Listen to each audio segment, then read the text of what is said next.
T-minus 30 seconds.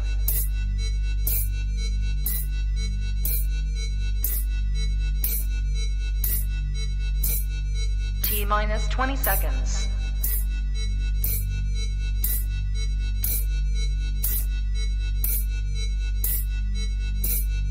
10, 9, 8, 7, 6, 5, 4, 3, 2, 1, 0.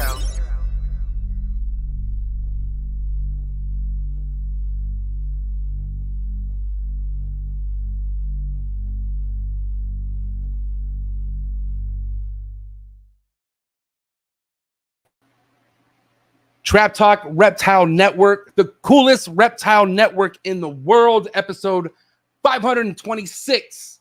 The Chondro Barroom, fellas. Trav and Keno in the building tonight.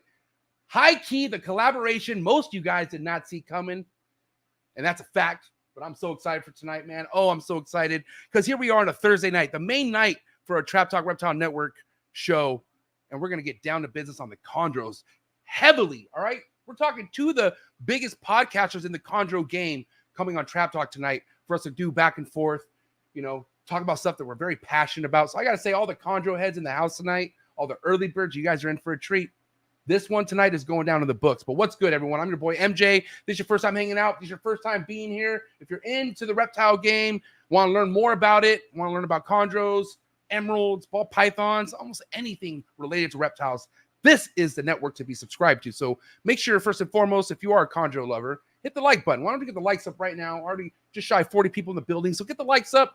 All right, hit that subscribe button. Hit that notification bell. By doing that and selecting all, you'll be reminded of every single podcast released out of the Trap Talk Reptile Network. 7 days a week. Shit's heavy, right? 7 days a week. All right. So shout out to all the other hosts of the other segments on this network. You can also listen to Trap Talk Reptile Network on all the major audio platforms. There's Buzzsprout, Spotify, Google. So wherever you listen to this, man, I just gotta say thank you so much. I really, really appreciate all the love and support. If you're looking for exclusive content, if you want to get more out of what you see out of each episode, just get more behind the scenes, or just tap yourself in with some longevity reptile keepers. I mean, I'm talking some of the best keepers around. They come join the Trap Talk Patreon family. You can join the Patreon family by clicking that first link in the description below. And as soon as you do that, you get connected to a Discord, get connected to the awesome Instagram group chat that's 24/7 popping. I got trappers all over the world, so no matter what time it is, there's someone in that chat talking snakes. So listen, Patreon members, you guys are my heart. You guys know how I feel about you guys. All right. And speaking of Patreon, I just released the early access to my vlog that I'm finally getting going on my vlog channel. So let me just pull that up, because I always forget, like, to remind you guys that I do have a vlog channel, and that's called the Trap Reptile Vlogs. That's where I kind of update you guys on what's going on with me and all that, you know, jazz with my projects. And so tomorrow at 5:45 a.m., my vlog is dropping. This is vlog 105, complete update on everything that's going on. So by subscribing to this, you'll be reminded as well, as far as all my vlogs that I drop every Friday. All right, man. But shout out to the early birds. I want to just get straight to the early birds right now, man, because I see so many relevant, awesome reptile keepers, chondro breeders in the house. All right, and let's take it from the top. My boy Jaffe, my favorite Canadian. I'm not gonna lie, man. This is my guy right here. I love you, Jaffe. I appreciate the phone calls that you give me and all the support you give to not only me but to Keno and Trav, the whole community. This guy's a very positive, supportive reptile keeper. So go give him a follow if you're not already, man. But shout out to Jaffe from Jaffe Exotics. Shout out to the homie Adrian from Gene Chasers in the building. What's good, player? Big Mike, 1776 Exotics. Ball python keeper, not really anymore. Chondro keeper. This was killing the Chondro game as far as what he's building up. So go check him out. He's definitely he's OG Trap Talk Patreon member. Is my dog. Appreciate you. See you in a bit. Daytona next week. Who's ready for Daytona next week? Damn. Talk a little bit of Daytona tonight, maybe with the fellas. But what's up, Kenneth Jordan, City Limit Exotics, Trap Talk Patreon member all day, every day. Deleek, my homegirl from Germany in the building. What is good, player? Thanks for tapping in. Trap Talk Patreon member all day, every day. Tony, Revision Reptiles in the building. Trap Talk Patreon member all day, every day. The homie Nick, Reptile Pueblo in the building. Trap Talk Patreon member all day, every day. The homie Trademan Exotics. What's good, player? Trap Talk Patreon member. I appreciate you. Been a Patreon for a member for a while, so I appreciate you, dog. PJ's Creations, homie Eric in the building. Trap Talk Patreon member. The homie Randy P. You want to talk about Amazon tree boa keepers? This is your guy right here. Go give him a follow right now. You're not really tapped into the Amazon tree boas if you're not following this guy, Randy P, because he will connect the dots for you of what's really happening in the Amazon tree boa, game. And I'm probably beefing you up right now, Randy, because I'm probably going to ask you to come back to do another Amazon Trebo episode real soon. Tucker, my guy Tucker in the building. Pacific Northwest is finest. What's up? What's up, player? Thanks for being here. Appreciate you, Tucker. Musical Pythons in the building. Trap Talk Patreon member, up and coming Chondro keeper for sure. JD in the building. What is up? Trap Talk Patreon member. Appreciate you, player. Trailer Park Chondros in the building. What is good? The homie Josh in the building. What is good? Skeletons and Feathers. And we're going to end it with the homie Josh. I appreciate everyone who's here tonight. If you think tonight's episode is that impactful and that great, and you think it's worth any super chats, don't be shy with the super chat. Drop a super chat, especially if you have an important question, an important topic. I'm not saying you need to drop a super chat to ask a question, but if you want to make sure I don't miss that shit, super chat that bitch, and I will catch that. So, all right, listen, Trap Talk Reptile Network is possible because I have sponsors that support what I'm doing, and that's really why this is all possible right now. So very blessed for tonight's sponsor. One of those sponsors being David Brahms over at the Reptile Perch. Everything you see behind me, well, if you can't see it, all the lights are off. This is a late night show. We're going an hour than later before because this is the way it just needs to be done. But listen, Reptile Perch, I have all this guy's perches in my 3x2x2 behind me, okay? My hatchlings raising up all have 3D designed PVC perches by David Brahms. David Brahms is like the OG when it comes to designing perches for your chondro or boreal snakes. I mean, you'd be surprised how many reptiles, if not every snake, might use that perch. I'm just saying.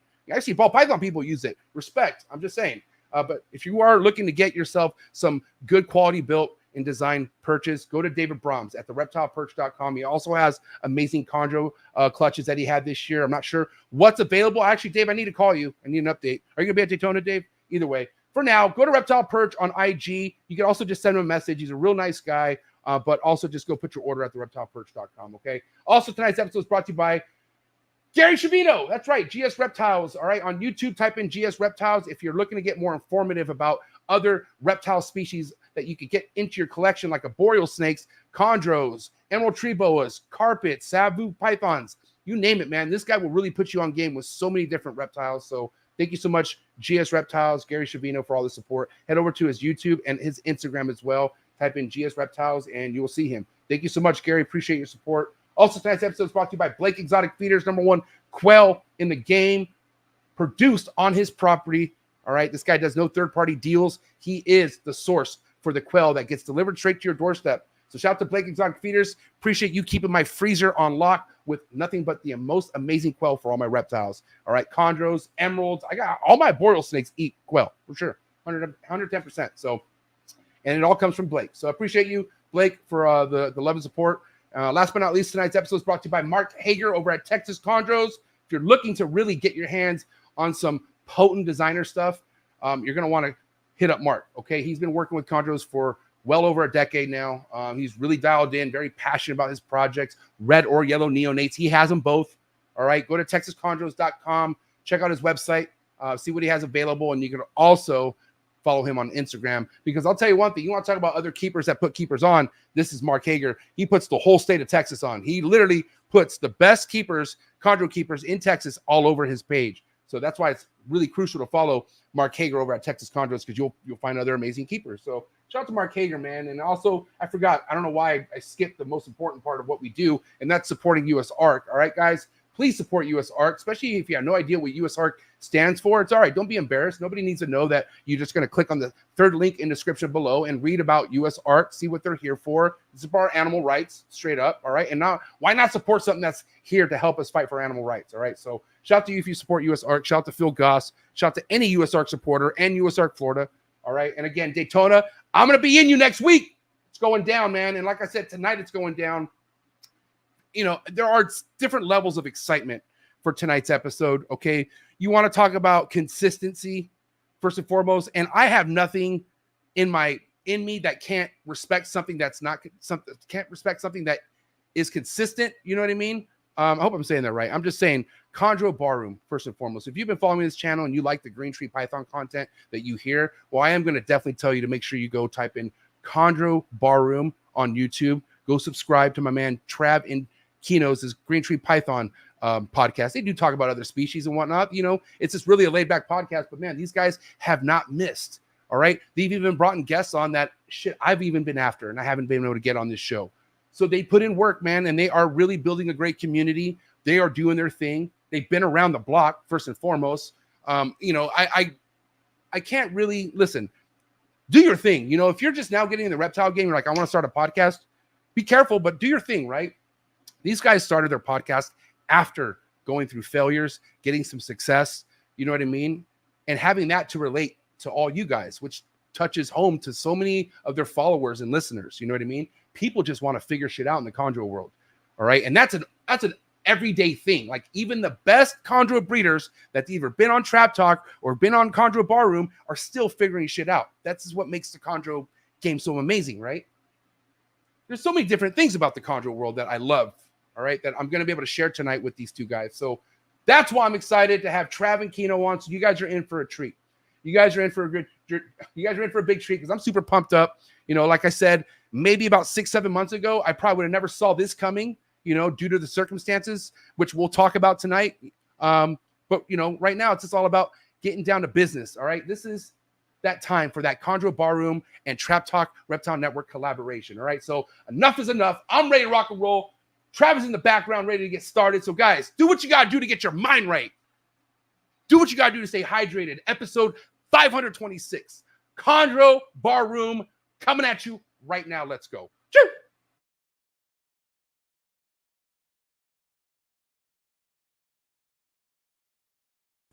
Good. You ready for do more in the future? Trap Talk podcasts? Yes. Man.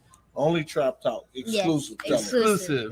Oh. So stop calling us. Rub the spot, get the club to pop. When I come up with the crop, God love it or not. I'm hot from the hop to the rub the spot, get the club to pop. When I come up with the rub the spot, get the club to pop. When I come up with the rub the spot, get the club to pop. When I come up with the rub the spot, get the club to pop. When I come up with everybody, we do it. Everybody, we do it. Do it.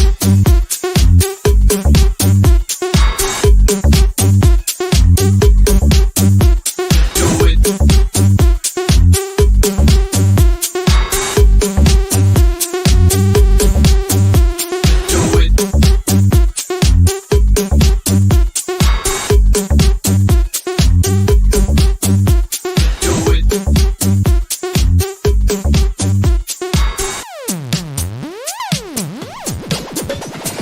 Rub the spot, get the club to pop. When I come up, rub the spot, get the club to pop. When I come up, rub the spot, get the club to pop. When I come up, rub the spot, get the club to pop. When I come up. And we're live, episode 526. Trav for now. We got Keno coming, aka Free Keno. Oh, what's up? What's going on, bro? He gonna be here eventually, man. I think the last time I talked to him, he said he'd be 15 minutes late, so he should be popping up anytime now. I don't think it would be a proper Chondro Barroom collaboration if Keno wasn't late. Like it's kind of like his MO. I mean, I tap into your show, man. I watch your guys' show, and it's always Free Keno in the beginning of the episode. Listen, man, I need everybody to keep on putting up Free Keno, so you know eventually y'all can put a fire underneath that man's ass to get him here earlier. But it's not really like that. He's a football coach. Yeah. So he coaches his son's football team. He's an O-line coach.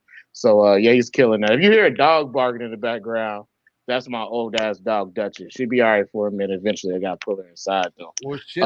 Last time you were on the show, it was, I believe, your son that was doing somersaults off the couch. Oh yeah, Man. that's how he get down. He don't. How do I put this? He don't got a stop button. Like my son don't wind down. He 100% until he pass out. Like I just put him in the bed, and I went down there and heard him. He was still jumping in the bed, so he'll eventually lay down. But you know, he's the type of kid that'll fall asleep on a pile of clothes, man. Well, listen, you know, like I said, it's been a while since you and Keno have been on the show. I feel like there's quite a bit to catch up on, and I would like to start this off of just kind of catching up with you, man. Like, what's been first and foremost? Props to you guys for being so consistent, putting out Appreciate it. content, man. Nobody's doing it like you guys. I think that this is what this is all about. You got to find your niche and find what you're here for. And you guys did it, man. But how's it been? Let's talk about it. So it's been good. And I think that everybody's changed slightly. Like, I know that you got the Trap Network. And I remember when we first started the Chondro Bar Room, like, it wasn't even all of us. It was just Keno. And he used to go live, and then eventually he pulled me in and Chuck in. But, you know, at the beginning, man, we would talk for like an hour, and then it extended to 2 hours. So we went through the progression from Instagram Live to well, it was Instagram Live. First of all, we weren't recording it at first, and then we started recording it, and then we said, "Hey, let's go ahead and start putting it on YouTube." And that's just kind of how it happened over the course of time. But since, you know, we made the switch to YouTube, you know, it's like you're gonna have your good shows, and you're gonna have your shows that go off the rails. Fortunately, we've gotten a little bit more mature and realized we can't take the show off the rails as much as we used to. We learned some things that we can and cannot say, and it's not really about monetization. It's just, you know, some people, you know, they do certain things that's unnecessary. But we're not gonna talk about that. We're gonna keep it moving. No, but you know, here's the thing, like, as much as like you're right, you do gotta maybe, like, even me, like, obviously there's been ways I've changed in a sense. Like, I used to go off the rails all the time very easily, and now I know, you know, I guess it's okay to, but there's a time and a place, and you know, you just got to be more sharp about it. You know what I mean? And so, but the thing is, you can't change who you are or not be who you guys are, and that's what you guys haven't done. You haven't changed like your guys' flow, the way you guys do things. It's still a natural conversation and just shooting the shit. You know what I mean? Yeah, I mean, there's some consistencies to the show. Like, you're gonna hear about midgets. Like, just get it out of your mind. Like, you know, you're gonna hear Keno talk about midgets. You're gonna hear some jokes that we're not supposed to make because we can't help it. Sometimes we're gonna say some things that we shouldn't say, but you know, that's us. And you know, I appreciate seeing people that got their own personality. Like, I don't want to listen to a Reptile podcast that sound like NPR in the morning. So I listen to you, and I like seeing the guests that you have and people with personality. Because we have had a few guests that, like, it's just like, you can talk, show some personality. Yeah. It's not like we trying to get you to act like you on Love and Hip Hop, but you know, we want you to have some dialogue. You can put some stuff in there. You know, if you got some feelings about something, you know, tell us about your feelings about it, and that's cool with us. But that's pretty much it. I was gonna say, you know, and that's the thing. You don't think I've had guests sometimes, Trav, and I'm like, damn, this guy isn't giving me much. Like, you know, we're talking like two word answers, and I'm like, you want to elaborate just a little bit more, and like just try. But that's why you got to put the spin on it, which you guys do. Like, I think one thing, you know, it's easier when you have a co-host. I will say, I'm not trying to say you know, what I do is harder, but when you have someone like Trav who could kind of bounce back and forth, and I have what I'm talking about. I got co-hosts. I got fucking you got Bill Marshall. Yo, what am I talking about? My bad. So it's so much easier when you have something to bounce off of like that, and you could just lead the conversation. Because some of these people, Trav, you know, you have to lead, or else this is going to be a terrible podcast. You know what I mean? Yeah. So we've had. I want to say that we've had it both on the opposite ends of the spectrum. We've had people that we got to lead, and we got people that we got to rein back in. Because some people, they'll do rants. And one thing that we don't really do on the show is, like, we don't really want people, like, attacking other people by name. If you know the situation, then, you know, the people that know, but, you know, just having people that just use, we don't want our, it's the Chondro bar room. It's not a drill song. So, you know, we're not trying to have people just getting at each other. And that's not what people really came for, because let's say I just talked to a new keeper probably a little bit before the show started, and they probably realistically come there for information. It's just like sometimes a lot of stuff be going over people's heads because there's no way that they're going to know these things. They haven't been around long enough to know them. So that doesn't necessarily help them, and that can give people a negative connotation about somebody. Like, I remember when I first came into the game, and I told Pat this, like, back in 2015, like, I was going to the old MVF when it was still in the forum, and I still do that now. And there was some things said about Pat, and I didn't know who Pat was, and I didn't know Pat, and I didn't have that first Chondro died relatively quickly anyway. But when I got introduced to Pat, it was kind of just like, I don't understand why anybody would say something about somebody that's always Patrick trying Holmes, to be super we're helpful. talking about Patrick Holmes, right? Yeah, we talking about Pat. Like, I was Cool. just like, I don't understand why anybody would say something about it. And it's just like, I never let anything that I saw there like cloud my judgment of anybody. But it was just like, I didn't know. So, you know, we don't want people people with more malleable minds to hear somebody say something bad about somebody and they don't even know them. Yeah. And you know what's crazy is like, okay, nowadays you won't hear a fucking one peep about anything bad with Patrick. Like Patrick, No. he's so like known for what he is, and that's helping people out, spending time with you on the phone. Like he loves that shit. But it's crazy to say that there was once a time some sort of forum of someone talking shit about him. So it's like, you know what I mean? And that's the thing. You can't really help what people want to say about certain individuals, but the time will tell, right? Like if that person is what this person claims that person is, it will show eventually, I feel like. Yeah, but also, you know, when I read that stuff, it was just like, there's not really a lot of context about whatever it is y'all talking about. So I breezed past it. Right. And I've had people say negative stuff about me. Shit, I've said negative stuff about other people. And you know, I can see how it goes, and it's just like, but the Chondro Ballroom is something that, you know, we want people to be able to reach back into to see certain things. Like, I got a question for somebody. I was doing this right before we started the show, and they was asking about an older episode, and it's just like, I don't want that type of stuff to be on the Chondro Ballroom. We joke, but I don't really want people to be personally attacking other people, and that's how we've had it. We've had an episode where that has happened, and we didn't like it. I guess if you go back and see that episode, I'm not going to say which one it is, but it's very evident between my face, Keno's, and Chuck's that it was not an enjoyable experience for us at all. And I'm assuming that guest would never come back. No, this guest don't even talk to me no more. He mad at me too. He mad at everybody. I think he mad at you. He probably mad at one of your cousins. He probably mad at just about everybody. Is it somebody sending out letters? No. Shout out to getting letters. hey, that's a flex right there. I ain't even gonna lie, man. I was kind of like, I was searching my mailbox every day. I was like, come on, man, like come on, give me something, you know. And I unfortunately, I think I moved, so maybe he sent it to my old address. So anyway.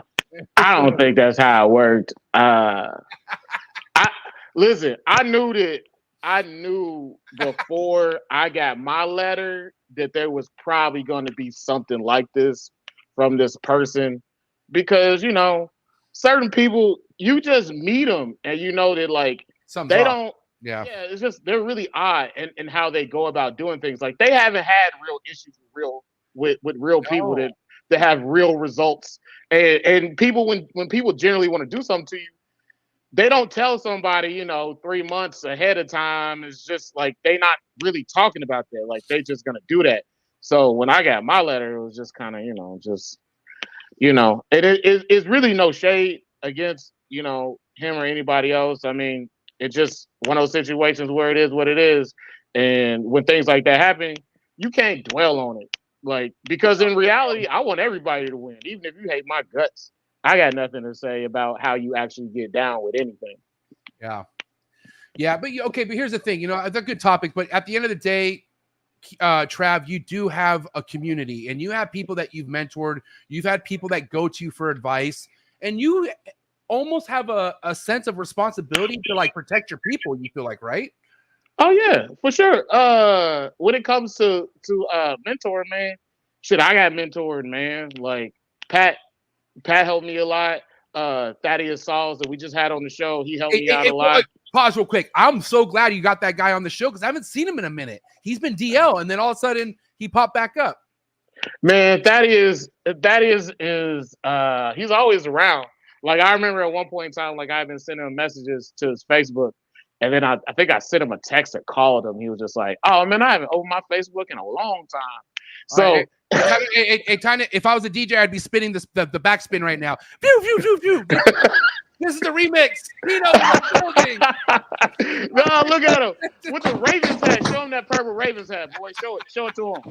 You know what I'm saying? He came in early too. This is early for Keno, so man, I appreciate you for getting here, bro. Damn, hey, you made it. You talking about early? Hat for the team? Yeah, you know it's the new hat. You know what I'm saying? Hey, that's clean, bro. New era hat too. Pancake boys. Oh yeah, that's what they call them, pancake boys. Damn. Now, Keno, extra saucy. You're coming fresh from football practice right now and whatnot, right? Yeah, I ain't even took no shower yet. You know what I'm saying? I still smell like grass. Musty ass boy. No, I use a lot of deodorant. I'm not musty. You motherfucker. Yeah, man. Hey, no, listen, Keno, we're getting things started and we're just kind of talking about how consistent, how great Chondro Barroom's been for the Chondro community. And with you coaching, being a dad, like, I guess I have to ask you, how's it been keeping up? I mean, I know it's free Keno at the start of every show. Yeah, you're good. I know it's free Keno at the start of every show, but you still show up and you do the thing, man. But how's it been? How's it, you managing good? Like, let's talk about all that. So yeah, it was I ain't gonna lie, when we first started Chondro Barroom, he was just practicing on Wednesday, Thursday, and Fridays, and games on Saturday. Okay. So shit, it didn't affect me at all. But right. Once we got, I noticed he started taking football seriously. So that was the park district. There's like a free league. Everybody plays. It's weighted, and I mean it's weighted groups and everything. Right. Okay. So shit, after that season ended, we got into youth football. Shit, he told me he wanted to keep playing. So damn travel football. First off, I didn't know that shit was expensive like this. It's fees and all that, jersey fees, fundraising fees, all this shit. So he's playing year round right now. He's not stopping, is what you're saying. Yeah. He plays spring ball, and then we're getting ready for the fall. So he had about a month off of games, maybe. Damn, and he's 14. How old is he? No, he just turned 11 in May 30th. Oh, okay. All right, tight. So, and this is full pads, right? They're full contact? Yeah, full contact, full pads, all that. Damn, man. So you must be loving it. Oh, I love it for sure. Yeah. I love it for sure. I love it because he loved it. Honestly, man, when we first got into he first playing, I wasn't even coaching. I was sitting on the side, with my burger like a regular parent. Yeah, just enjoying it. And that shit is just like when he took off, and then one of the coaches started asking me questions. He kind of finagled me into coaching because he did something slick, and then he just noticed I was paying attention, and he was like, "Man, you a coach." Yeah. I'm like, man, this is bullshit. So I feel like you get talked into volunteering a lot, Keno. You said what? I feel like you get talked into volunteering a lot. Oh, bro, man. it's like if it's something with the kids, though. It's you probably gonna get the yeah out of me. I ain't gonna lie. You probably gonna get a you know what? Maybe I do it. Forget it. Shucks. Shucks. Exactly. Hey, as far as it affecting the barroom, it hasn't. Obviously, it's affecting my attendance on sometimes I'm 20 to 30 minutes late because shit, we had so many things. Like today, we had to certify for the tournament this weekend. We got back-to-back 2 games on Saturday, and if we win those games, the championship is on Sunday. Right. But as far as everything else, other than my attendance, and it hasn't affected everything. We still reaching out. I'm still shit. Me and Trav still doing signing up guests, trying to get guests booked and all that. I was just telling Trav, man, you guys don't miss, man. You guys are getting solid ass guests, bro. Like it's solid. I lost my signal. But yeah, Can you hear us, Keno? Oh, he's. Yeah, I can hear you now. You back? Yeah, there you go. Yeah, I'm back now. What are you But gonna say, it has affected my post-show video because brother be tired, so I be taking more naps. Yeah, because you guys be busting out 3-hour episodes like it's nothing. And I remember I used to do that at the beginning, but those get wearing on you, man. Like 3 hours is, but when you're doing it and you're enjoying the conversation, it just flies by, but it's pretty late for you guys when you guys are done with the show. Well, I think we had one that was close to 4. Damn, 4 a.m.? I think no, it was close to 4 hours long. My It was bad. over No, 4 I ain't hours. doing that shit for 8 hours. I fall asleep. You gonna see We me. had one that was well over 3 hours before. Listen, the thing is, it's like when you got people on that want to talk, like who are we to stop you? Because what you saying is probably gonna help somebody else. Those long episodes, shit, man, I listen to them when I'm at work or in the truck. And you know, I pick up on things that I don't hear sometimes. I mean, shit, sometimes I ain't gonna lie to you, man. I be sleepy coming into them shows. I mean, I have fallen asleep on the episode. That has happened. But Grandpa Trav. well, I don't know if y'all noticed it, but it has happened. It wasn't intentional. It just happened. I think that was the day you was you had woke up and your battery fucked up. You was doing a lot of running that day. Oh yeah. I had to change out the battery. Then the alternator died. Then got a new alternator, and then tried to install the alternator, but the battery was cooked, and I didn't know it. So I had to take it. I had to take it to somebody else in the morning. But it was a long day. Yeah, your ass was running that day. It was a long ass day. Hey, Keno, so like I was talking Trav about how long it's been a while since you guys been on the show, and I just kind of want to get some update information, you know, as far as what's been happening with you guys personally with your collection and whatnot. I know you had some success with the Cyclops clutch this year, but to talk about all that, Trav and Keno, do you feel like your guests have brought more success to your Chondro projects because hearing advice? Do you think what you're doing is even helping yourselves right now in the game? Personally, yeah. And sometimes they say things that we don't pick up on because a lot of things, man, you give somebody the time to have a drink and chat with you, like it just flows out a little bit better than somebody when they trying to text it and put it in a post or something. Because if you ask me to text some stuff, my fingers get tired, my kids run around acting crazy. I can only give you so much attention in that text, but when that time period is secure and we just got each other and we just talking about snakes, that's all it's about. Then you know you can get a better response from somebody, and you know even Ryan Young. I've heard new things from Ryan Young, new things from Pat, Bill Stiegel, everybody. Like a lot of people come on, they said things, and I was just like, that makes a lot of sense. Yeah. So it does help, and you put it in your own repertoire of tricks for your snakes. Yeah, go ahead, Keno. Yeah, especially that's honestly that's one of the life rules I live by outside of snakes, man. I feel like everybody should be trying to learn something new every day. Yeah. Whether that's life shit or snakes or whatever. So, man, anytime we sit down and we talk to these people, whether it's a new keeper bringing something that I don't know maybe, or if it's an old guy shit or he didn't forget more info that I know.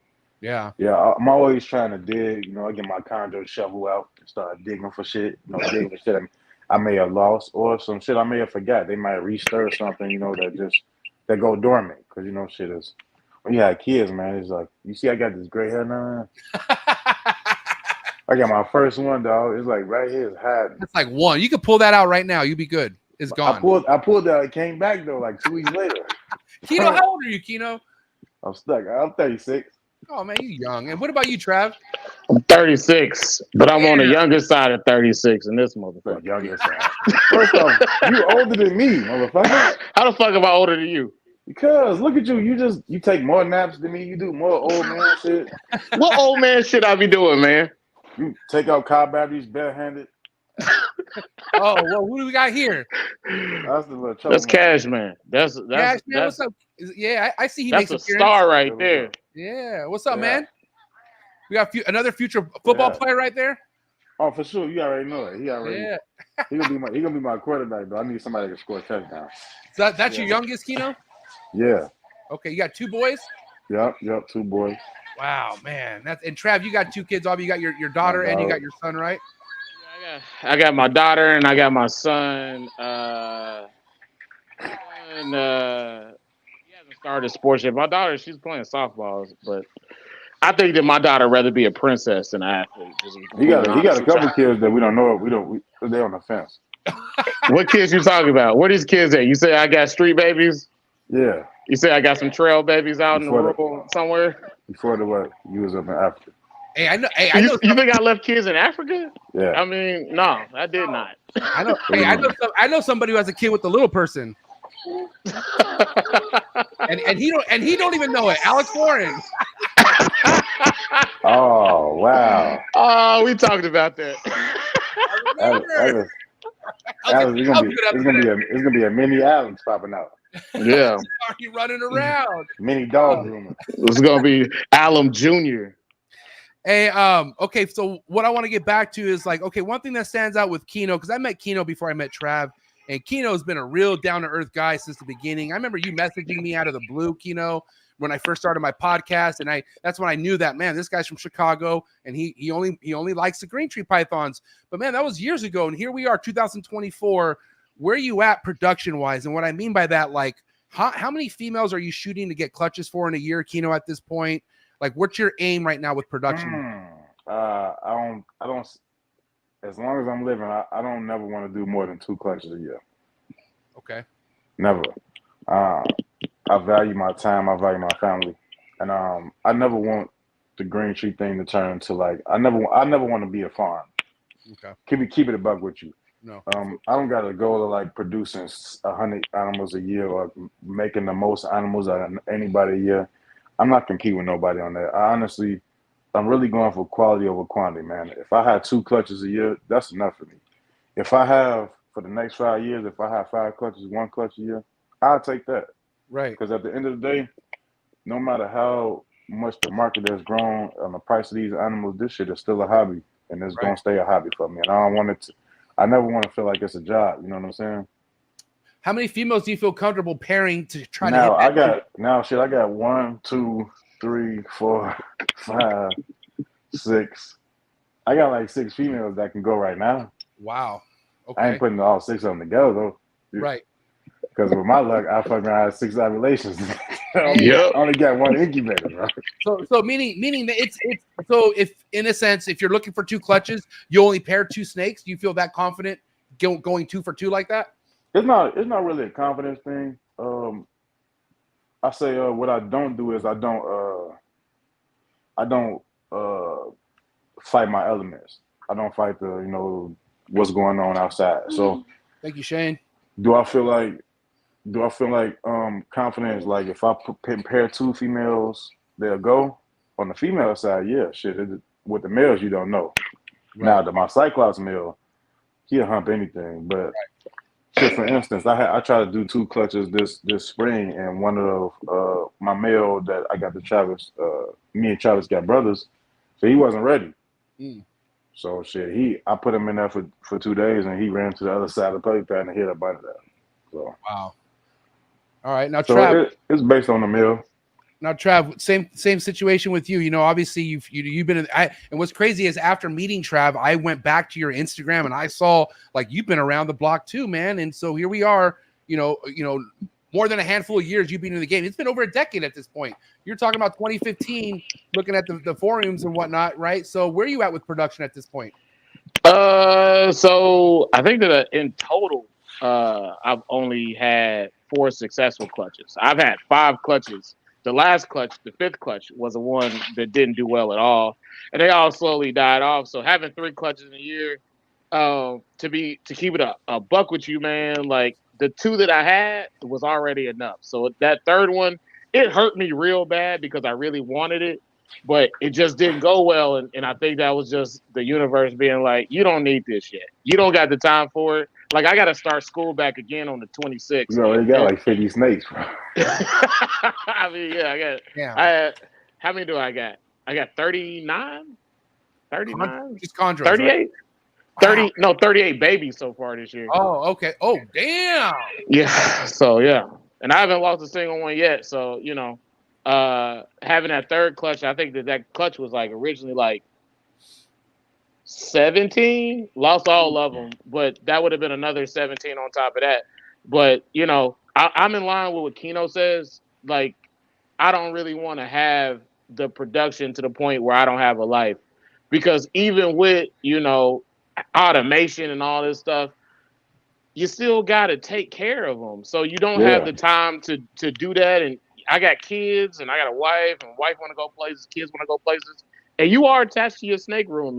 And I think that sometimes when you talk to new keepers, they're so excited to get into this. They want to do it all. But like Bill Siegel was saying one time, he was just like, I foresee a day where I'm not doing this. And it's real. Like, there's a day where production won't be that. It won't be 2 clutches a year if I get 2 clutches every year. Yeah, I mean, I know Trav, you've been to Bill's room. Keno, you haven't been to Bill's room, but you will in September, right? Yeah, no Fuck Diddy. yeah. All right. But Trav, Cut out okay. the lights and light a No, candle. we're not. We're not doing that. No, we're not doing that. Dun, dun, dun, dun. Moisture boys. I'm going right back to the hotel, bro. As soon as y'all start turning off lights.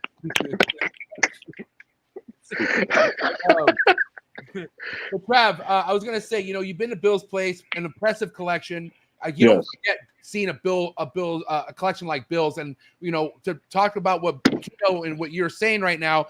First time I went over to Bill's after him showing me around, I forgot what part of the collection we were looking at, but he told me how in like about 10 years he doesn't see himself doing this, and I couldn't believe what he was fucking telling me.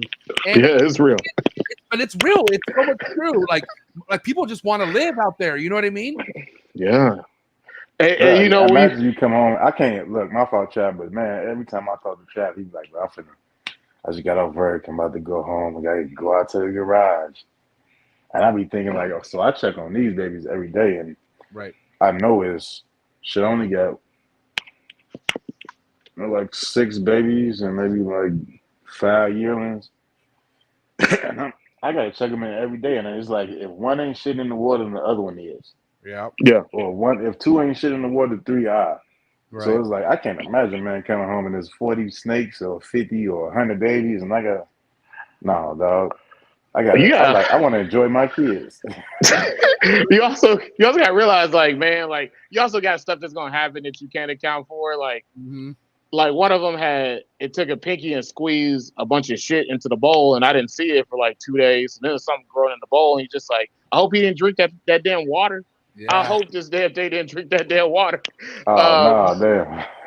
But the thing is, just like you do understand that, like, you can't do it all. And also, man, Bill's also living in luxury, man. Bill got millions of it. He got millions holding him down. We ain't got million money. We ain't got little dudes that's able to help us out and push us further. And got that anesthesia money. That's what I'm saying. Shout out to Bill in his career that he's retired from, where he definitely earned that money. You know what I mean? And for sure. Yeah. But it is a whole nother level when you got that kind of comfortability. You know what I mean? I asked my wife to go pick me up feeders, and she looked at me like I done called her out of her name. She like, I ain't touching that shit. That's just me. Hey, I gotta deal with if I leave the feeders over, so I'll leave them over there and I'll stash them in the corner, and she come clean up and she bump into them. Oh, it's scratch on the floor. Go ahead, Trav. You gonna say something? No, I guess I'm just lucky that I get to keep everything in the garage. But I got an incubator in my hot box that I don't use. I just use it to soak animals in. And she looks at me like I'm crazy now. She's just like, don't bring them damn animals in the house. All right. But listen, go back to like the newer keepers coming into the game, getting very excited, and obviously excitement causes some of them to rush and they want to hurry up and get their hands on things, but you can't force them, you can't stop them. And so a lot of these breeders a lot of these first time or new keepers are experiencing breeding pretty soon, you know what I mean? But they're getting rocked, listen, it's not as easy as putting things together and getting successful clutches. You see slugs, you see so many things that go down. So let's kind of infertility. Right. Let's talk about some of the things that you guys have thought of. Like, first and foremost, Keno, I don't know how many clutches you've had so far, but how many of those have been slug clutches or like really like shitty results that you had to learn from? And we're going to start with you first, Keno. So what, I'm 2 clutches in? No, 3 clutches in. Okay. The first clutch I completely fucked it up. That was the Pure Cyclops clutch from 22. And so that was, I think we talked about that when you interviewed me. That was just bad probe placement. That was me being new to the game and shit. I had my probe inside the box, so some dumb shit. The probe inside the egg box, right? Yeah, it was inside the egg box, not the damn chamber. So that completely, all them eggs died. That was 17 Cyclops eggs. Yeah. So other than that, the slugging out, I haven't really experienced the female like completely slugging. I had one female out of the 3 females, only one of them laid slugs, and I think she had. That was his last Cyclops girl. She had 2 slugs. It was like 17. It was 17. Yeah, 17 eggs, and it was 3 slugs. So it was 20 total. Yeah, I mean, I feel like that's kind of normal. I mean, that's nothing really to bat ahead about. You know what I mean? Yeah, I ain't hang my head on that. So I haven't had a female completely slug out, but these weird ass Cyclops, man, it was shit out of them 17 babies. What was it? 8 came out with the umbilical cord wrapped around their body, completely tied in knots. It was just one after the other. One came out, knotted up. Wow. Other one came out, knotted up. Other one knotted up. All of 7 of them died. 7 of them died, and the 8th one, I was able to suture it, and it lasted. It started eating a little bit, and then shit, it died maybe 3-4 weeks ago, something like that. Fuck. And what can we really kind of like talk like? I mean, how do we explain MJ, that? Like, I don't fucking know MJ because I didn't talk to Ryan, and Ryan Young said he said he thinks that the eggs weren't properly hydrated, so he said he recommended put them straight in the sterilite and the perlite and sterilite I use. But whoa, shit, how do you explain? You know, the artifact outcross clutch, that shit only had. It was basically only one baby fucked up. I think the animal hatched like on day 48, came out super early, but all the other ones was healthy. So, shit, I don't know, man. Sometimes I just feel like maybe something wrong with that female. Maybe she wasn't hot enough. Shit, all my females get the same hot spot. So I don't know, man. It's just chondros. Yeah. What do you have to say about that, Trav? I think I know what happened with my clutch that messed up, man. This is the first time I had a clutch that I didn't directly make sure it had supplemental heat pad underneath the egg box up, because it just seemed like it was all over the place. So I didn't do it, and I think that was what happened. I think the eggs weren't developed enough. I think the male probably wasn't old enough, because it's a sibling to Keno's glitch. So I got Noel and Keno has glitch, and it just didn't work out. Plus, she was a Cyclops, so she might just be a pain in the ass. But as far as success goes with new keepers and telling them these things, it's just, don't rush into it. Don't think that you need to have a bunch of babies. Like, work on just being a great keeper first, because you're going to get into these situations with these snakes where you're going to have to rely on the fundamentals to get them places. And there's not always going to be a person that you can talk to at any point in time of the day when you recognize the issue. Like, when you have the issue, it might be 3, 4 a.m. And it's got to be taken care of immediately. So it ain't nobody just sitting up. There's no Chondro hotline of people waiting to talk to you about your problems. So work on being a good keeper first. Travis got a Chondro hotline. Y'all can hit him up. Who? Travis. I don't got no 24/7 Chondro hotline. I be 1-800 Blade work. Chondro suicide line. in the Blade we trust. But I ain't got no hotline. It ain't no hotline. But I would say if anything to keep us, don't go from 1 to 15 real fast. Don't do that. No, yeah, because you can do that almost whenever. So there's really no rush in a sense. And it's always better to learn why you're growing versus growing and then learning. Because why would you want to? Because you have something that could potentially not fuck up just one snake, but all 15 snakes if you don't do it right. You know what I'm saying? So I think I totally agree with you, man, because all it takes is maybe 1 year, 2 years of understanding the husbandry and how easy it is to keep, and then you can just take it off from there. You know what I mean? Yeah. Also, man, I gotta say this with new keepers, man. I think that they get caught up in the idea that they must have super expensive snakes. Like, you don't have to do that. Like, build a collection that you can afford at your own rate, because who knows, you might end up with a bunch of expensive males and no females. Hey, did somebody got a TV on? I'm sorry, it's really loud. Bro, Cass just came and pressed this DJ thing. Oh, okay. Can you stop it? I thought Cartoon Network was on TV. I'm sorry. I was like, it was blasting in my speakers. No, I'm not bad. It's like a turntable for kids. Okay, bro. I think I got one for my kid too.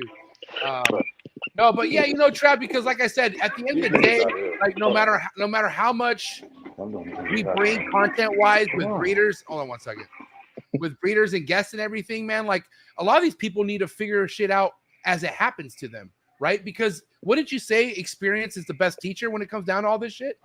Experience is the best teacher, and learning how to mitigate, because the same issue may have several different ways to remedy it, and you got to talk to people, and you don't want to have a whole bunch of like high stress scenarios with breeding when you to learn that stuff. You want to learn that stuff before you're breeding, and you have time to learn it. You don't want everything to be I'm gonna lose an entire clutch or not. Yep. And you really want to have good people. You want to build a good network around you too, of people that you can call when you got these issues. Yep, 100%. And you know, everybody has a different story when coming into the Chondro game, right? Like you got people like Lupe and people who just come in and they fucking kill it their first year. And mind you, that's just the way it can go for certain keepers. But at the end of the day, yeah, shout out to Lupe, man. And I will say, like, probably rookie of the year right now, the way shit's headed. But I'm just saying, at some point there will be moments.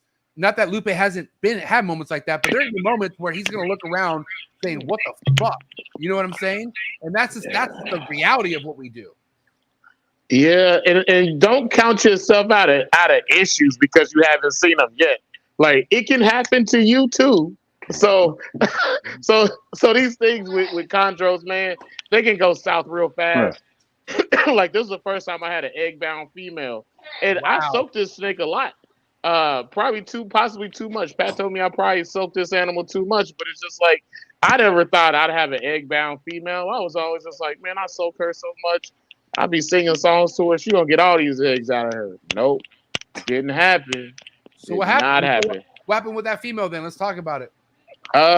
She's still alive. I soaked her again today. And she's in her cage. I mean, she seems like she looks fine. I mean, so also one thing about that female is like she did some weird shit. Like I can't even explain it. Like she's got all these cuts on her. I think come from rubbing against her heat panel. She got a pro panel, and I think that she was rubbing against the corners of it or something. I have no clue. With the switchblade. You think I hit her with a switchblade? Why would I hit that's my favorite female. Why would I hit her with a switchblade? What are you talking about? She didn't bring the funds in. She ain't them eggs. She can't like the eggs. She got to pay dude. Like I just beat her, put her in a tub, and give her pills. Like iceberg slim. That's terrible. Short. No, nobody does that. Nobody does that. But Trav, obviously your soaking technique isn't Keno's technique. Keno doesn't do the whole soaking thing from what I know, right? That's just something that you like to do practice-wise? No, I like it. He soaks too. Okay, but do you do it? Okay, but let me break that down. So Keno or Trav, your soaking is for how long? So the snake ovulates and you're still soaking her after that, right? Yeah, I soak her probably every 5 to 7 days for about 2 hours. Yeah, see, I mean, to me, I feel like that's a lot, and I could be tripping. But what do you think about that, Keno? I soak my female. I would say probably the last. I probably soak my female a week before she lays. The week before she lays. Yeah. Okay. I'll soak her probably once a week up until then. So even if she's in the nest box, kind of getting ready, you'll still pull her out and soak her. Yeah. Wow. Yeah. Okay. And you know, obviously, guys, because that like that last week, honestly, shit like that last, probably like the last 4 or 5 days, I pull a water bowl, and it's a small ass water bowl now. And I believe that soaking they can get hydrated through their cloaca too. Oh, so, okay. Because I think at the end of the day, a lot of these kind of like KY jelly. Extra greasy. Do you put it on there with a Q-tip? We just put the KY to the cloaca and just shoot it in it. I don't use KY jelly. I just give them showers and soak them, bro. Do you got like the doctor grade KY jelly in a tube, or you get the big ass jar? No, I'm a professional. You use gun oil. You got a Costco jar. You use gun oil. You know what I'm saying? But no, so I don't know what I was gonna say now. Now I can think about his KY jelly. You got you, bro. Have another kid, MJ. You gonna have another baby. Yeah, that's what you were thinking about. But listen, kind of relating to because I kind of went through it with the Emo Tribo not too long ago. And I feel like any snake that's about to give birth or drop eggs, I feel like hydration's everything. I feel like if they don't give you good eggs, or if something happens, it has to be a hydration issue. Yeah, I think that also once you start seeing them as they get down, like if you hold them, like they're burning through water. If you touch their skin and pinch it, like they are burning through water because they are building eggs and they're about to drop them. And so I think that the soaking them, in my opinion, it does well. But I also don't think that it was mostly the soaking. I still think it was the heat. I think it was a supplemental heat issue because I just think those eggs weren't developed enough. So not enough heat or too much heat, Trav?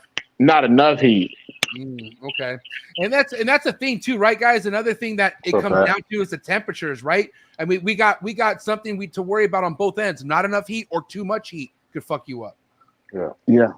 I agree with that. And then also too, guys, like we got to figure out, like, and just speaking as a new keeper, you got to figure out what the temps are in your room and where your house are, like, because a lot of people battle that shit. A lot of people put their stuff in the living room where it's low 70s, and you're not going to put a neonate in that kind of condition. I don't feel like inside your house, outside your house, bro.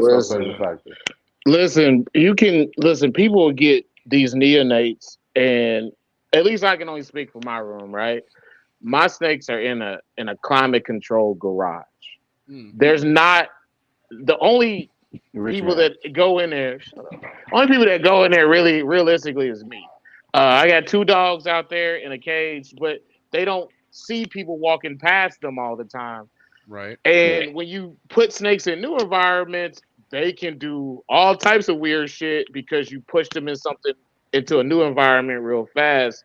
And when you put them in living rooms, I feel like they don't necessarily do as well. You also got to try to get, the heat right. And it seems like it's something with new keepers, man. They always want to keep them super hot, and they don't have to be kept that high. So I think that when it comes to dialing things in over time, man, a little lower is better, man. A little lower is better. And they want to see results. Them. Another problem I think they have. They want to see the chondros too. Yeah. Sometimes it's all right to have them in the tub and leave them alone, man.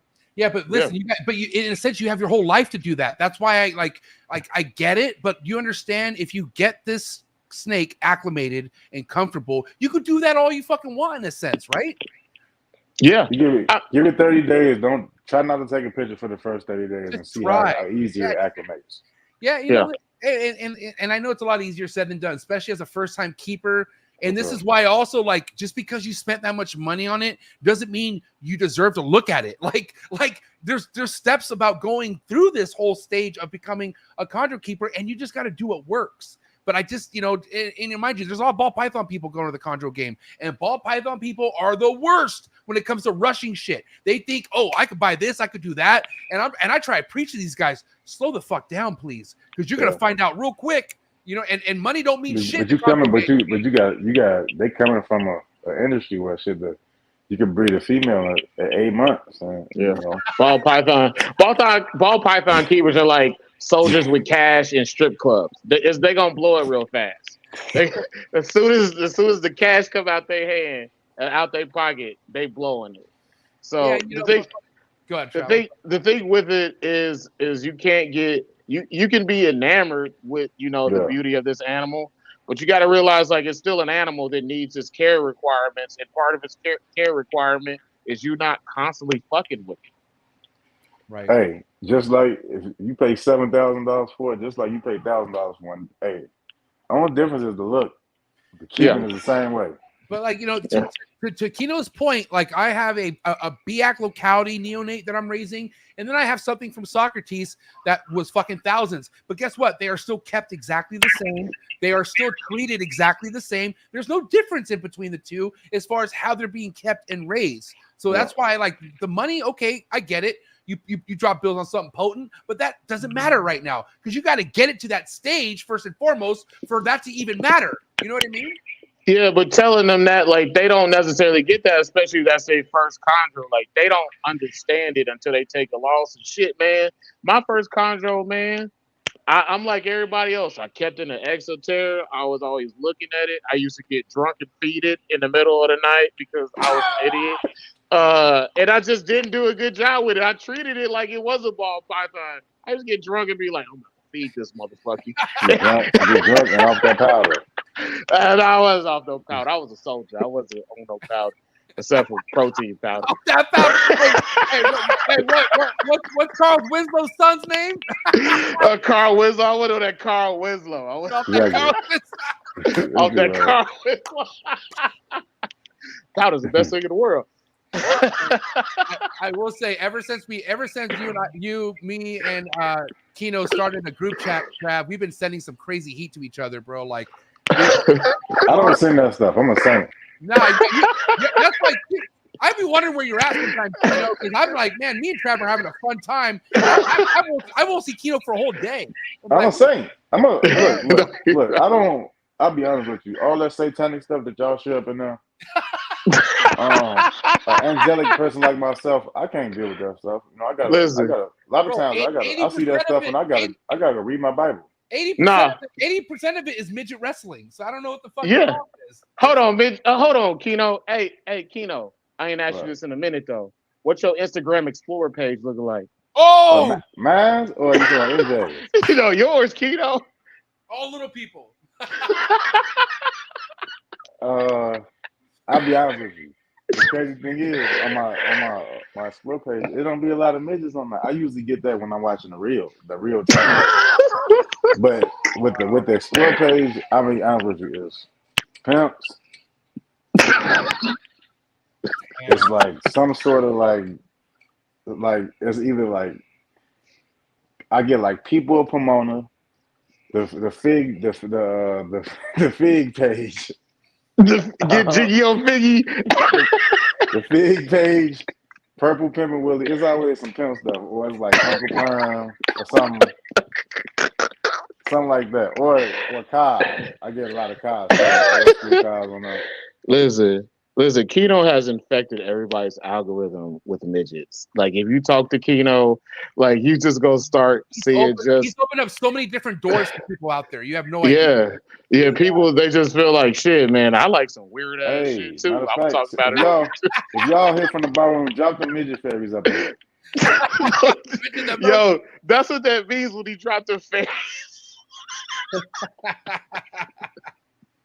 Yo, this man talked about this shit. I dropped it in. That's an iPad. Dang, I gotta drop it in. Damn.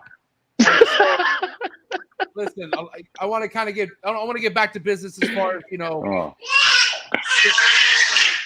Damn, your child possessed. He's on it. Check it out. So he on that E and J.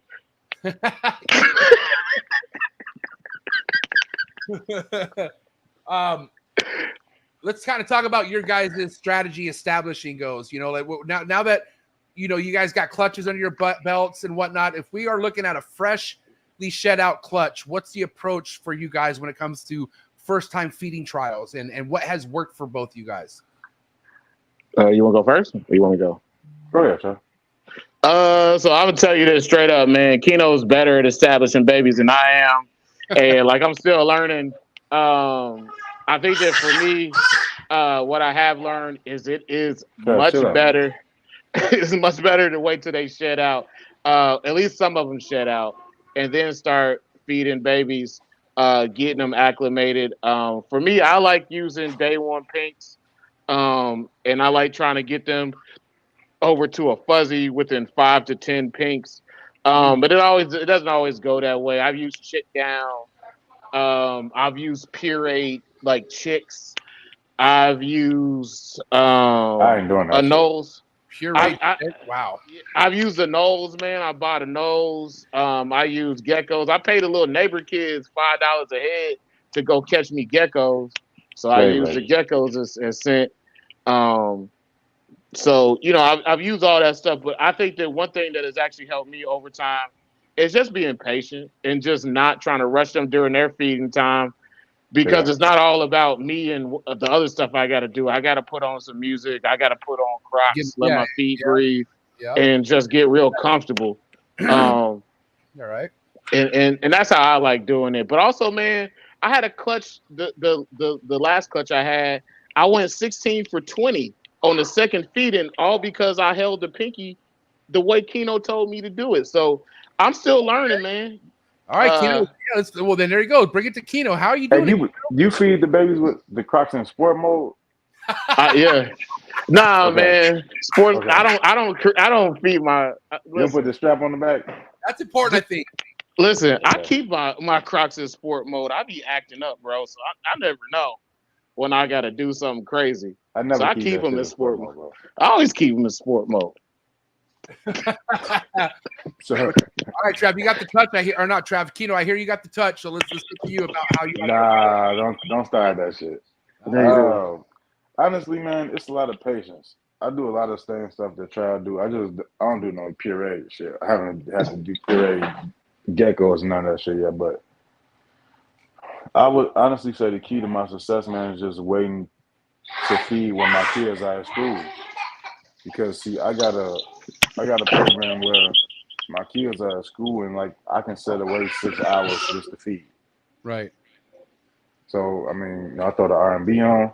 Usually some let's see. Usher Confessions. Some Maxwell. No, some Maxwell. Some Key Sweat. No, you put some Maxwell on. You put some Erykah Badu. Okay. Some of that, some Jill Scott on, something like that. Something to soothing. Do you get greased up with the cocoa butter baby oil?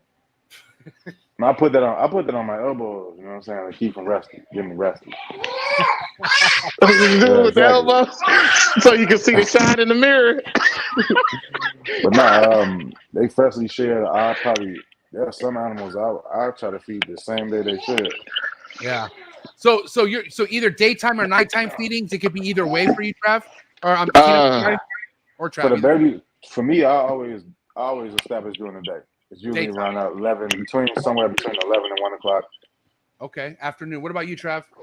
Mostly, like I had to listen to Keno. I switched over to daytime or evening, and even Randy P. Shout out to Randy Pease, man. He really helped me get through my first clutch. He told me, "Hey, man, do it late evening, right before lights out, an hour before lights out, and do it that way." And he gave me some pointers that really helped me get the last ones of my first clutch to go. So I think daytime is important. Nighttime, once they're already established, man, you can feed them nighttime. But when you're still getting them established, man, give yourself time. If you got to do it in the daytime, do it in the daytime. Yeah. And like I said, what works for you guys might not work for others. It's kind of like another thing to figure out in the chondro world. Like you got to find out what those snakes are ready for at what time of the day. Because you even have some, like if you got a big clutch, you might have some that like to eat at night and some that like to eat at the daytime. And that's kind of for you to figure out. Right? Like if you have a baby that's striking and wrapping it but dropping it at daytime, what I would tell people is try to feed them at night. Because whereas night is less shadows for them to get distracted with. Yeah. Shout out to Alex Warren, man. Alex Warren posted a video not too long ago on his YouTube, and I heard about this technique, but I haven't seen it be done. And he basically got his Neo to take a first time pinky, but after it wrapped and let it go, he gave it another pinky. And then and then it wrapped that one, and I was like, why is it gonna wrap two? But it let the other one go and started eating the one. So I was like, that's a pretty nifty fucking technique right there, Yeah, that genuinely works with a lot of problem feeders if they hold it for too long, especially once you see them. Especially once you see them come up and they start putting their head on the perch, give them another pinky, and that does usually do the job. Right. And I know you say you like to go about 5 pinks if you can, Trav, and switch over, but are you doing chick down the entire time?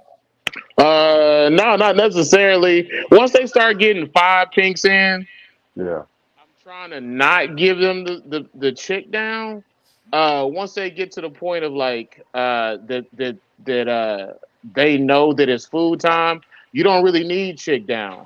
And I also got a thing to say about establishing animals. Like, you could give an animal 3 pinks or you can give an animal 10 fuzzies. They're not established till they know it's food time and they know where to be. That's when they're established. I mean, because we all know when a neonate's like clockwork. Like, we're talking like gangster shit, like ready to eat. You no matter open what it, time you of day. open it, he'll be right there in just Right there 10 waiting. seconds. Yep. Like Keno and Harold. Hold on, we want to go there? Yeah, let's go there, bro. Hey, this the only man I know that was trying to buy fried gizzards at 9 o'clock in the morning. Oh my god! Fried gizzards. Listen, it's not my fault. They Yes, was it is. open. I didn't know they was open. It's not like they sell anything else. He They're was not out there selling early in the morning looking for clogged arteries.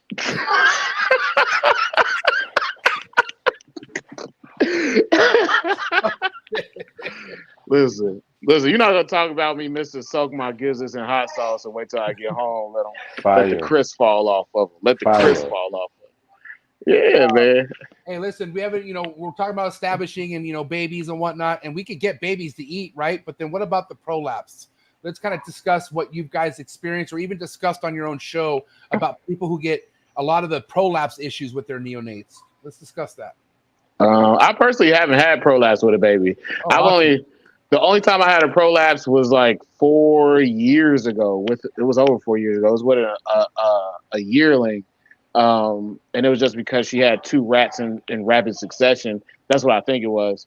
But I haven't had prolapse with babies. But I personally. What happened? Oh, wow. Bill said, Trav, you're gonna prolapse eating fried gizzards.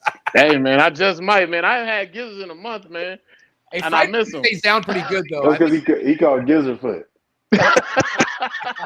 Listen, I haven't been able to have gizzards in a month. I kind of miss them. It makes me sad. My doctor won't let me have them. But I think that with the prolapses, I don't think that it's one thing that causes them. I don't think it's just hydration. I don't think it's just genetics. I don't know what it is. And I think that when people do have prolapses with the animals, only thing I can say to that is do your best to mitigate the issue. But I'm not going to sit here and say I think it's one thing. All right, Keno, what you got to say to that? I honestly, if I would be presumptuous or ignorant speaking on prolapses because I never experienced one from the babies or the adults. That's good. Knock on wood. I mean, yeah, knock on wood, obviously. Yeah, knock on wood. Yeah, I've seen some of my females shit big meals out, and you know how we all know how it is, how the females hold shit, and they'll shit a lot of shit out. And I've had a female where I saw her ass hanging out, the cloaca. Yeah, and I was like, oh shit! So I went in there, hurry up and turn the shower on, get ready to do all that. Made some sugar water and all that, and I come back. And it was like slid back in and went back on the first. So right, I never seen it. Okay. Like my females, when I give them showers, they'll whatever you, man, fuck you, Travis. I'll put them in the Travis. I put them in the shower. Put shit in me. I'll put them in the shower, and they end up shitting. Bowel movement over, and it's like I've seen it come out, but it just goes back in. So. I never had to fix it myself. They fix it on their own. You notice any adults taking forever to shit at all? Like, do you have any females or males that just fucking go months without shitting? Any of you guys?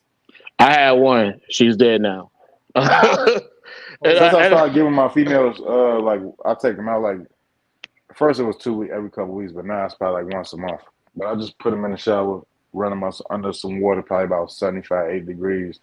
And since I started doing that consistently, I haven't had females that hold shit. My John Leckie female Jamaica shit, she shit once a week. It's like it seemed like she shit like 3 or 4 days after I feed her. Yeah, listen, I don't really track my chondro shits because I don't notice any of them not shitting, but I do know that ever since, shout out to Kenny, by the way, Ben Russo's right-hand man. Shout out young Kenny. Yes, ever young since. guy.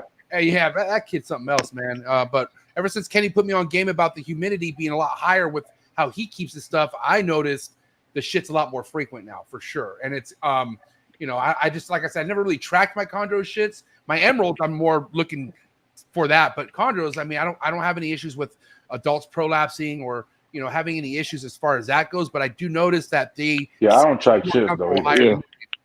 Okay. Humidity bumps, they definitely do help. Yeah. With the pooping. And I'll tell you this about the snake that I had, like, humidity wasn't the issue. It was just, that's how she was born. She had something in her where she would just, it would seem like a blockage, and then I would always see it. I'm just like, what is this? So the Maroke?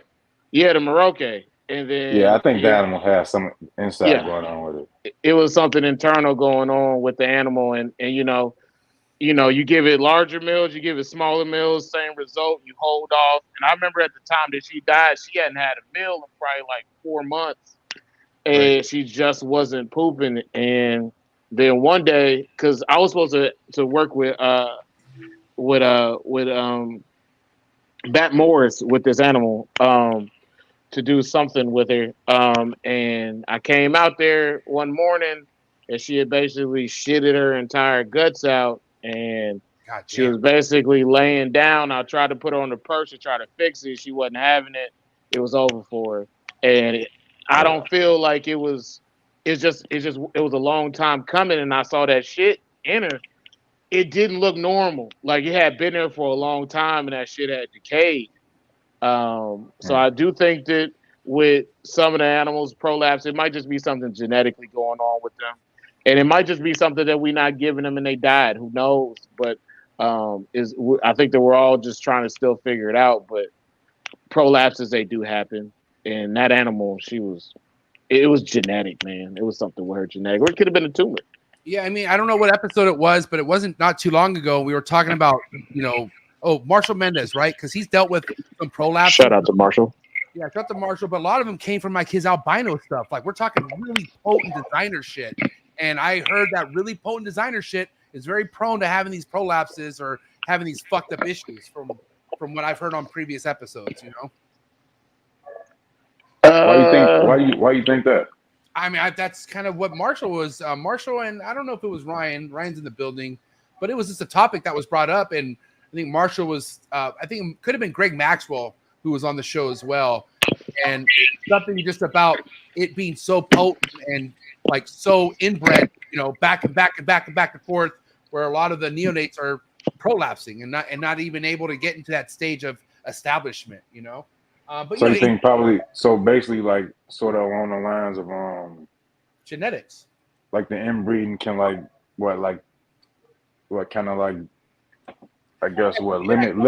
the growth or weaken the stomach lining or something like that. Yeah, because if we talk about Versace and they're talking decades and decades of breeding, you know what I mean? And I'm not saying that it is, but that was stuff that was brought up at an episode before.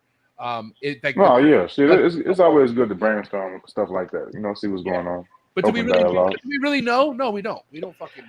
I don't think that we really know, but I do think that there's this idea, and I know people that disagree with me.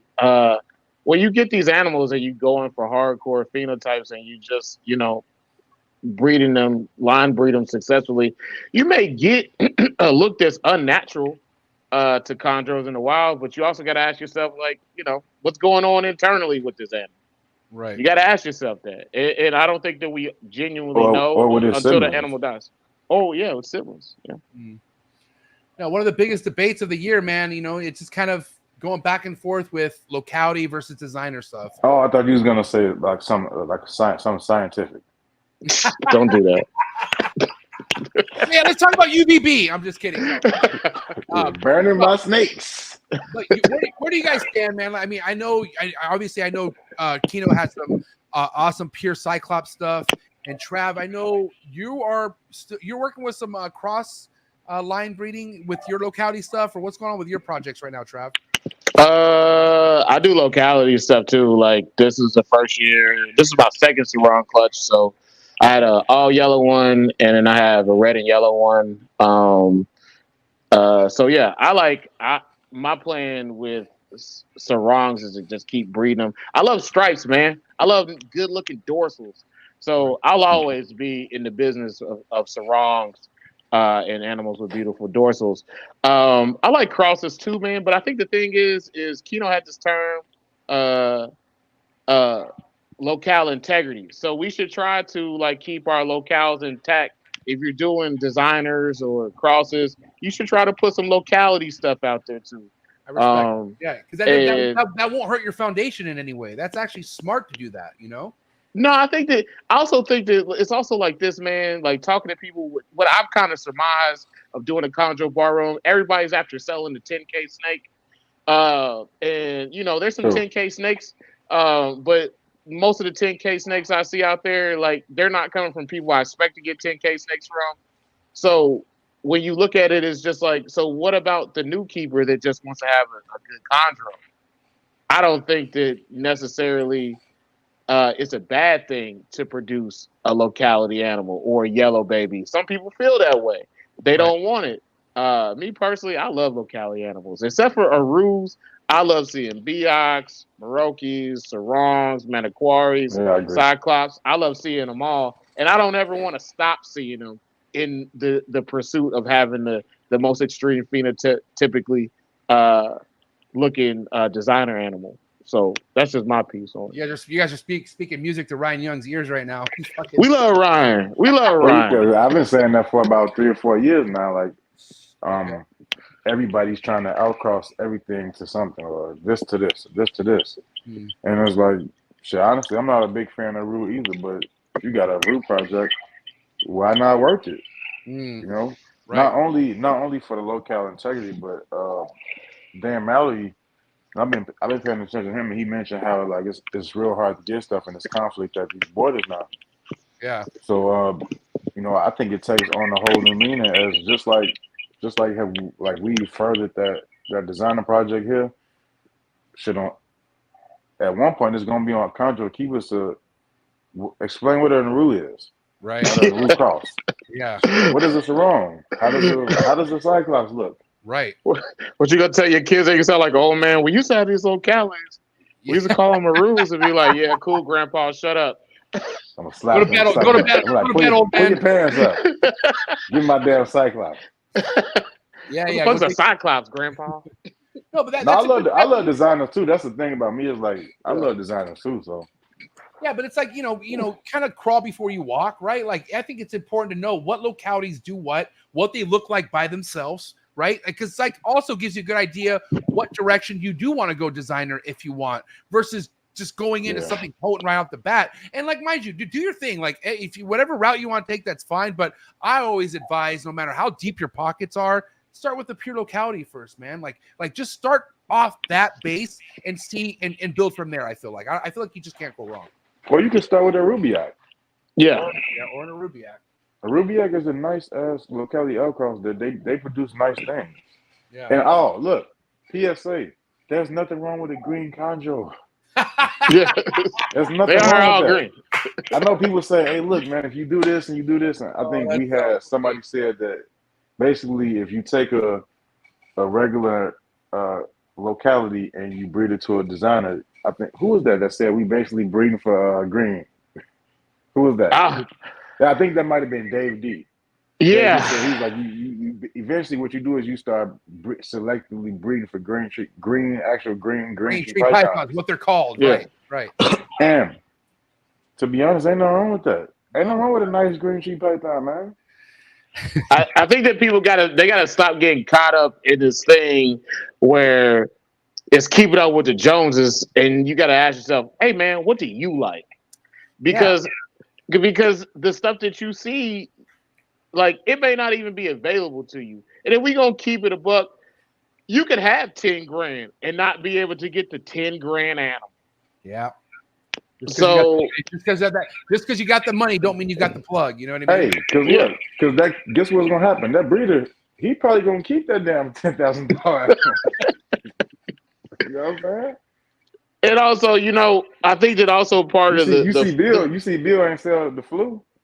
Yeah, he's not selling that animal. You know what I'm saying? Selling a lot of that stuff you got over here. But I think that people, they see the animals and they get in their mind like, I gotta have this, but you might not even really like that. Like in 2024, we see less of the crazy locality animals we used to see. We're seeing less of them. We're seeing less of the imports. And I miss seeing it, man. I miss seeing crazy Beox, man. I really do. Yeah.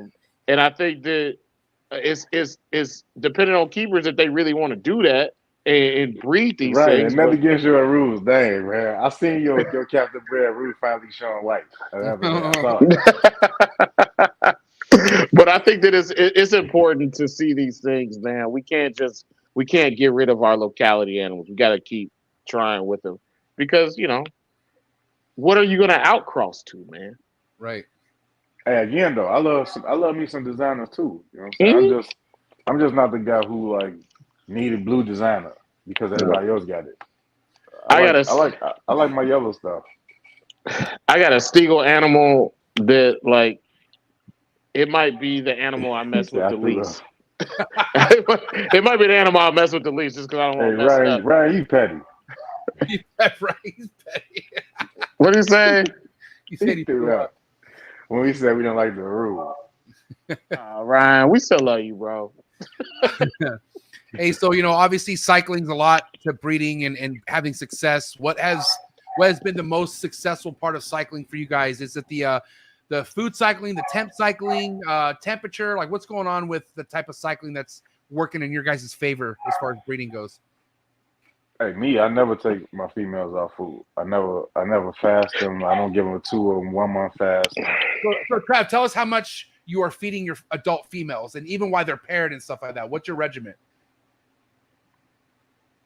You talking Keno or me? Keno, I'm sorry, Keno. I keep fucking up. Keno, my bad. I'm talking Two black people on the screen. We both Travis. That's what it is. That was a race. We both Travis. No, though. Should I feed my females all throughout the summer the regular way, and then when it start getting cold. What's regular though, Keno? Like tell us. So every 2 weeks. So I feed the female snakes. They get small plus rats.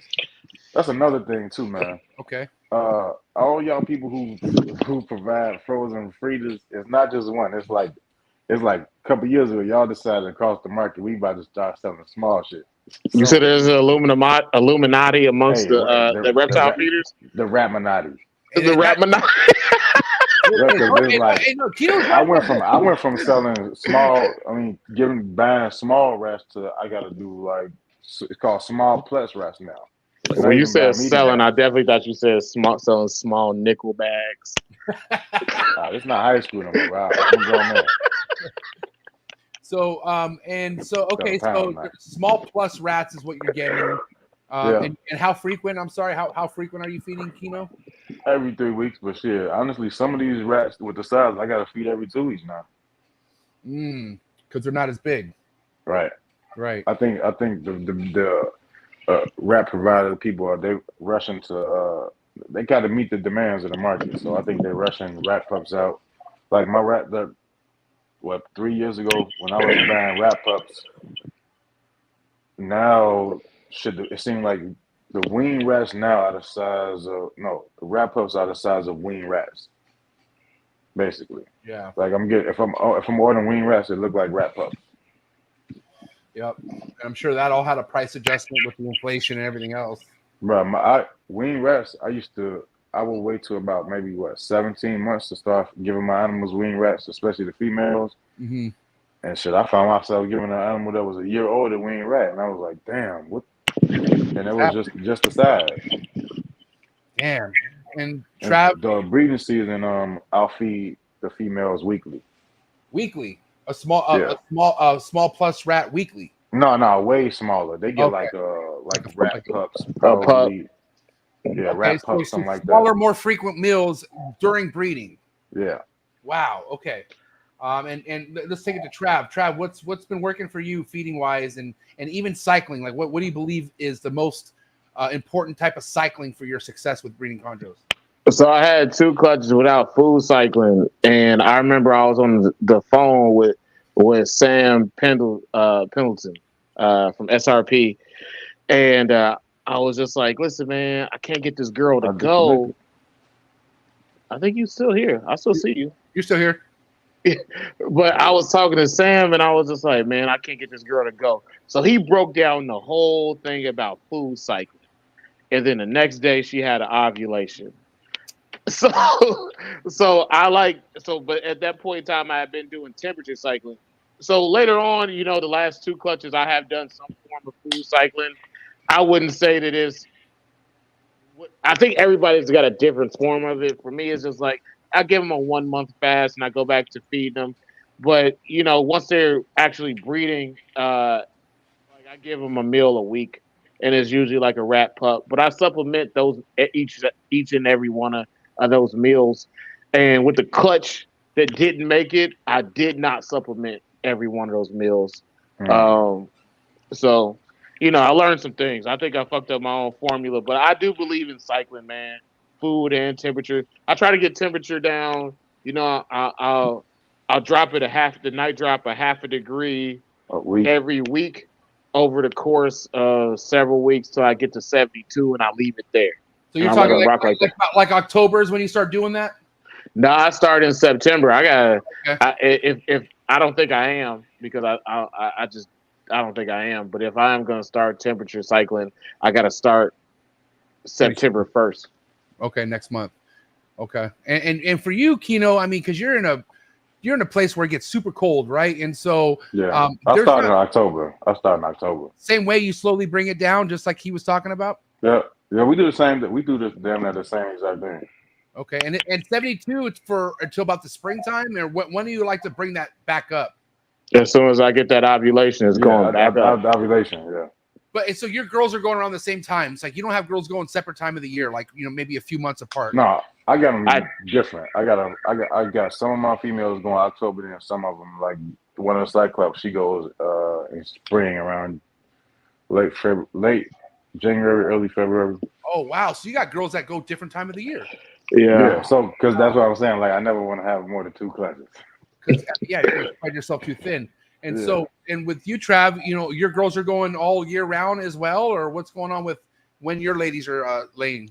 Listen, I started thinking I was Pat. And I tried it. Tried to cycle at a different time of the year. You start walking around with your shirt off all the time? Bro, listen, I have my shirt off. I don't have a kettlebell, but I was swinging my kids' basketball, and I was like, I'm Patrick. And I was out there just temperature cycling at weird times of the year. It didn't work out well. But so I'm like Keno. I think that they came at the time that they were supposed to come. But I think that my second clutch, I started cycling in like June or July. And I had that clutch on the ground hatched by this early December. Wow. So yeah, like I think that I'm gonna stick to a more regimented schedule starting next year. Okay, so you're gonna tighten it up, is what you're saying? Yeah, man. I'm gonna try to like do the right thing and not do the whatever I feel like thing. I started going back to taking notes too. Shout out to Spike Lee. Shut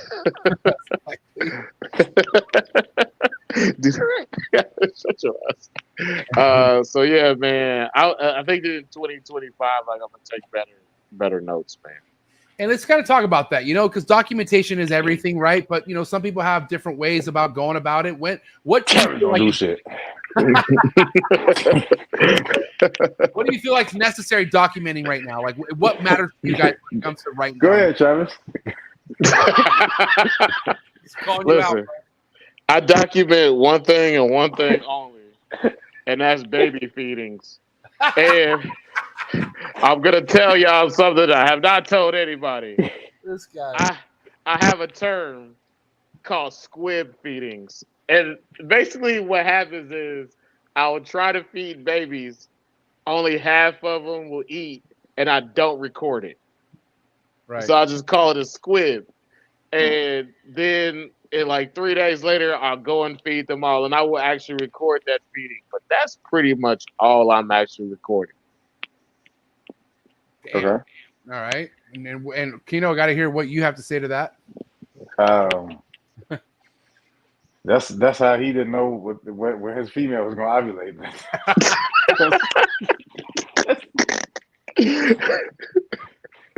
Fuck that shit. I record everything, but I don't record. I don't record baby shit. I don't record adult shit, or I don't record urates. I record no bowel movements or anything. I'm good on that. I record everything else though. Yeah. Sheds when they ate, because when I pull up my app, all I gotta do is go back and figure out who needs to eat. And I will later. That's it. And huh? That's your eldest right there. Oh yeah, that's my boy. That's the style right now. That's the franchise. You already know it. You know what I'm saying? He better have me in the suite somewhere. Oh my God! the press box. All you can. You eat about to be in hot there?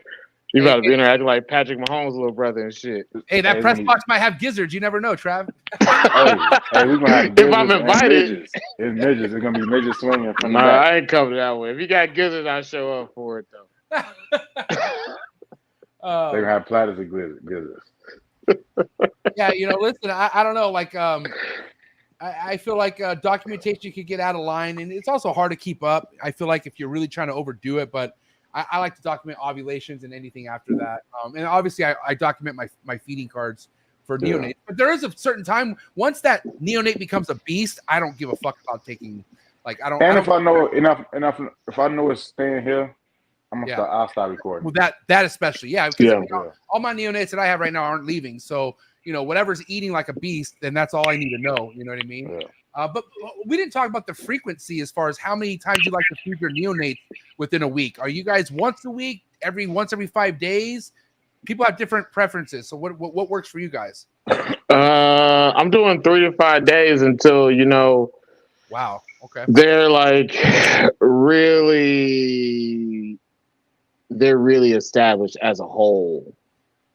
Yeah, I'll say like the first 5 or 6 weeks, I'm doing 3 to 5 days too. Right. Okay. And that's still basically until I get the fuzzies.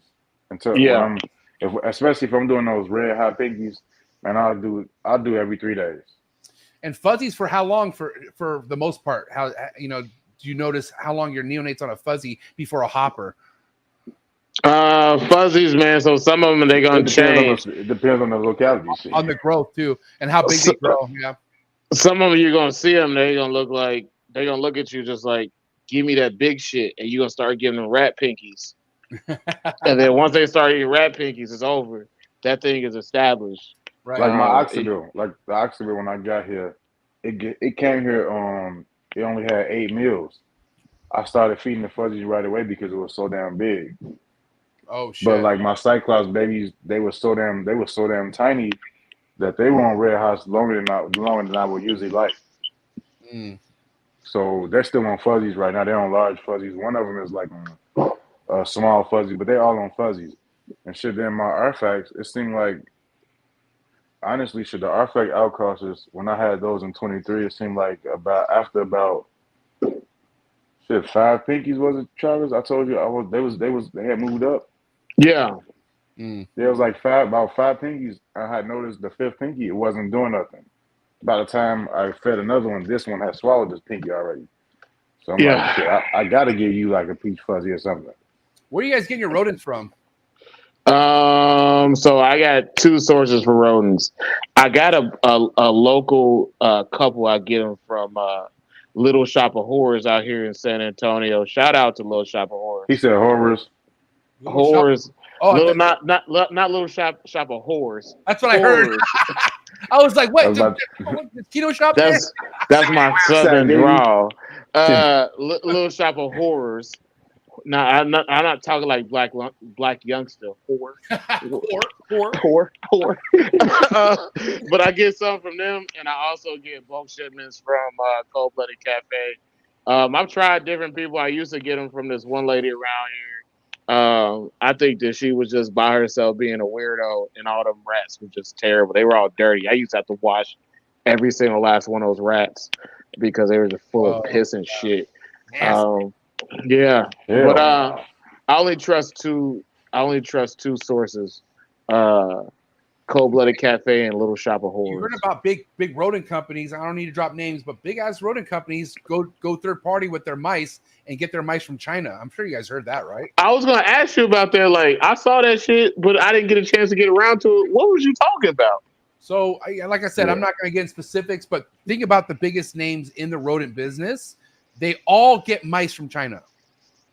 Everything comes from China, especially COVID. Not the rats, but the mice. You know what I mean? I'm just saying, But shit. what I'm getting at, and again, I don't need to get specifics, but I've had people on the show give me stories about them feeding a rack of mice, frozen thawed mice from a company, and they all come back and the animals died, all of them.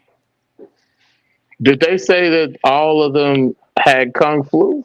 I forgot the actual term, but one of them, my buddy said he took it to the vet, and they said what they said. I forgot what it was, salmonella, or I don't forgot what it was that killed that animal, but they were able to link it to the rodents. I'm not thoroughly surprised. I'm not extremely surprised about that, man. Only because just the nature of how livestock is kept in China, I wouldn't be surprised if you're getting low quality feeders as well as meat in general from China. Like, I'm not super surprised about that, man. Trav, are you or Keno, you getting stuff local, or where are you getting your stuff at? I get mine local. Yeah, it's a shop called Curious Creatures. Okay. And they let me get in on bulk orders. So if I put my order in early enough, they'll let me get out of my animals for the bulk price. So yeah, we're talking about all this first time keeping stuff, and I feel like if you don't have a legit source where to get rodents, you definitely can't keep buying animals. What the fuck you thinking? Like, that's something important to have, right? Is a consistent, good quality rodent plug, right? Yeah, for sure. Hey, that PetSmart shit, that's not good. No, they have black bellies. You go in there, they'll have pieces of ice attached to them, all that. No, don't do that. Yeah, no. If your feeder is something wrong with it, do not use it for your animal. Throw it away. It'd be a world of hurt for you, man. It's not worth it. I know that feeder might have cost you $2. Right. Don't. And frozen rats don't stink. Frozen mice stink, but frozen rats don't stink. So if your frozen rats stink, that's a problem. Don't feed it. Throw that motherfucker away. Unless you got a monitor, give it to a monitor, but don't feed that to your snake. Treat that monitor like a stepchild. But definitely what we're discussing right now is, awareness. We're trying to look after our people, and I feel like that's our duty. Like, people like us who have a platform, who builds a community, we have to look after our people. And that's going to kind of leeway into the next topic because, at the end of the day, man, like, every community has their certain type of people. I don't know if you heard about lately what happened in the ball python community about that guy getting a snake jacked from his table. Did you hear about that? I heard about it. Yeah, that was Keys, right? But I heard no, that wasn't. It was. I don't want to give. It was like it wasn't Keys. But it was one of the brothers. It was a Bomb Factory boys, I think. Yeah, it was his homie that jacked the snake from. Yeah, I don't know who stole it, but I just know. You know the story, right? So yeah. At the end and it was portrayed as a joke, right? That's what it was said. Yeah, exactly. But obviously that's some fuck shit. I ain't never took from Travis and said, "Hey, you better wait." I stole this. Yeah, $10,000. It might, even though it was a ball python, it was still a $10,000 price ball python. So that's a little fucking too much. Oh, there you go. What's up, Bob? Yeah. Oh, here we go. But check this out. I'll be pulling up on that. I'll be seeing y'all on YouTube. I'll be pulling up on that. But what I'm trying to get at, boys, is listen. There was people that wanted to stand up for the individual that got that snake got that snake taken from him, right? So people came to the forefront to stand up for somebody, and I feel like that's important. So in the chondro world, right? The chondro world doesn't really have any much fuckery. I feel like there's a lot of people, if not majority, chondro keepers who are on their shit, but they're not all perfect, guys. I got to tell you, they're not all perfect. But at what point do we stand up and say something when something fucking wrong happens to you in the chondro game? You know what I mean? When do you speak up and when do you not speak up? You want to go first? Yeah, I answer first. I think if you got if you got somebody that's been consistently fucking multiple people over, then I think you got to say something. So the reason why I say that, because I'll give you an example. I think my first designer about 6 years ago, I bought it. Was it 20? That'll be 5 years ago. I bought it from somebody, and I'm not gonna throw his name on the bus.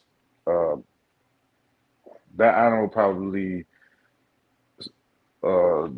stayed here about 4 months, maybe 3 months, maybe 3 or 4 times, and then died.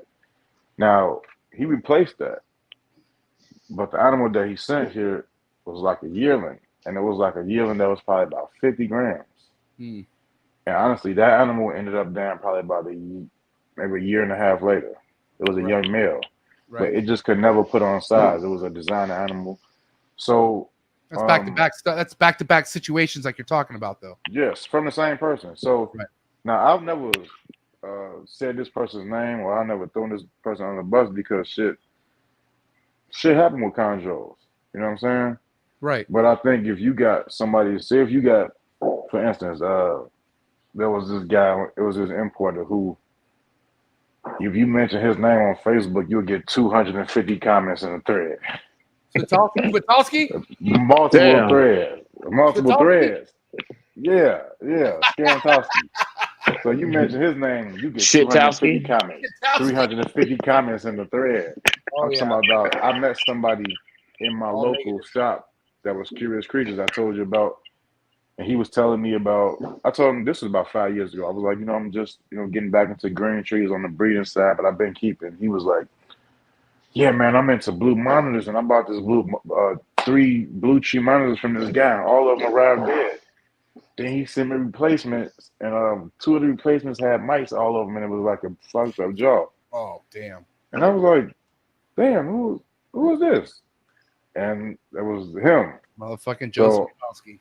I met him in a local pet shop, and I was like, "Damn! If you look at if your name is that bad with this dude to walk up to me, not knowing who I am, and your name comes up in a situation like, yeah, that's kind of fucked up. Your name is shit in the streets, bro. Your name is shit in the fucking streets. Yeah, man. And but listen, honestly, go ahead, before I throw it to Travis, I think it was an import that I bought, a female Cyclops. I bought it in, and she just didn't have the phenotype that I liked.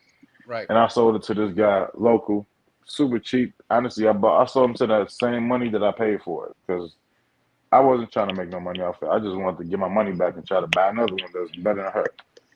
And shit, she had about 4 or 5 meals here. I panicured and everything, cleaned her out, and I sold him to her, and she never acclimated to him.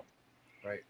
So is it because his environment was different than mine? Probably. I know that he had her in the tub, and it was set up weird, but it wasn't set up weird to the point where she would just stop. So with that being an import, the only thing I can think of is shit. Maybe this import might have been older than what was told to me or what I guessed. Because again, shit, if you got an import that's already changed, and she's already going through OCC, or he already has shit, we really don't really know the age of these snakes. Unless it's a BIAC, you can look at a BIAC and say, this BIAC probably about 2 years old. Yeah. But you can't pinpoint the date. Right. So shit, like, now he probably could go and tell people, hey, man, Keno sold me a bad import. He's a bad dude to do business with. I'm not. Shit, that female just didn't acclimate to him. Maybe it was his environment. Maybe she was on her last leg. You never know. Maybe the panicure that I cleaned her out with, she had got so used to the wild that it cleaned out those parasites that she actually depend on. You know what I'm saying? Right. They can depend on these parasites too. Shit, they went in the wild so long it's a part of their body. Yeah. And we try to, that's I didn't think about that. That's yeah. crazy. Yeah. And we, you know what I'm saying? And we try to acclimate them to the sterile environment. Shit, honestly, they used to being out there with the diseases and stuff. So they've gotten these parasites to help to fight that off. And then we can clean them out. And then they're like, damn, you didn't clean out all my healthy gut load, healthy for the wild. You know what I'm saying? But that snake you're talking about that went to somebody else, right? You said that. He went to a local guy. And were you pretty transparent about what was going on with this snake? Like, did you let them know, or did you sell it as like a perfect condition snake? Like, what was? No, I told him exactly. Well, again, when it was with me, I didn't have no issues with it. She shared fine. I told him, I gave him everything I did with it, panicure wise. She ate. It was video of me feeding it to her. Right. Hey, I said his name. Hey, look, so-and-so. This is me feeding so-and-so. Right. Boom. Right. So, no, I was, as far as negative-wise, I never had no issues with the snake. So, there was nothing for me to tell him, hey, man, by the way, this female may be a little so-and-so. It was just, shit, who knows? But I know that on my side, the imports that I sold before I went all Cyclops, all of them that were feeding, I did NITO tests for all of that stuff before I sold it. So, man, who knows, man? What do you have to say to that, Trav? Like, when do you feel like you should connect the dots and be like, hold on, this ain't right. This is some bullshit right now. You know what I mean? I feel that way a lot of times, man. But then, it's just like the love of it. Like I feel that way a lot of times. Like I check myself and ask myself, is this something that happened one time, or is this something that happens all the time? And I haven't been in the position to have that, man. I've had animals that have come to me and there something wasn't right with them, and we remedied that situation. Most of the times I've gotten animals in, I've known who I got them from, and they've been perfect. I've sent animals to people and they didn't acclimate as well as we both anticipated. But there is also extenuating circumstances with that. And then there's the felonious shit. Right. The felonious shit is the shitty. Is the shitty imports that a shitty importer sells, and then also the things that come from people who are not keeping them clean and they have a shitty reputation. And when I think of that, I think of the situation with Joe Swatowski, because my situation with Joe Swatowski, I think I told you this before. Joe Swatowski sold me an animal I thought was a male, was actually a female, and I don't understand what the purpose is lying about that for, because it worked out in my favor.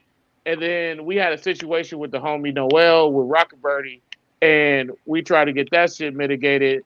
There was too many hands in the pot with that situation. But it's just one of those things where it's just like, if you know me and you know that I can talk to somebody, then hit me up and I'll try to talk to them. If it comes to somebody else that I don't know, then we'll try to figure it out. But the thing that I always feel like is within the chondro community of legitimate chondro keepers, that shit is highly frowned upon, and nobody wants that shit on their name. And I'm glad you mentioned that. And I want to cook real quick for you guys. I just want you to hear my scenario, okay? Because obviously we have 3 experienced chondro keepers on this show right now, and I just know, Trav, Keno, if there's a snake, let's just say I have a snake I posted for sale, and let's say you guys really want that snake, right? And me being someone that you guys know this well, we have a phone conversation, and you guys simply ask the condition of that snake, and I tell you this snake is fucking mint. Ain't no issues with this snake, right? So with that being said, let's go shipping day, and I say, guys, I'm shipping the snake. By the way, you should probably name this snake Ron Jeremy. You know what I mean? And this is after a conversation of saying that the snake is in great condition, great shape. But how would you guys take this picture right now? And just curiosity, what would you process after seeing a joke like this, but then also seeing the snake that you already paid for, and it was told to you that it's perfect condition, no issues. But then first off, did you talk to the snake and confirm that his name was Ron Jeremy? I mean, you know what I'm saying? No, the snake had no name. He was the seller. He might have a big pipe. The seller advised that I named it Ron Jeremy because of this crazy fucking lump right here. Okay, but I'm curious. Would this be something you guys would go through as far as purchasing? Like, would you still want me to send you this snake after we agree that I'm sending you a perfect looking snake? That's what I'm saying. So, from experience with an animal like that, so that was kind of how the Maroke looked, right?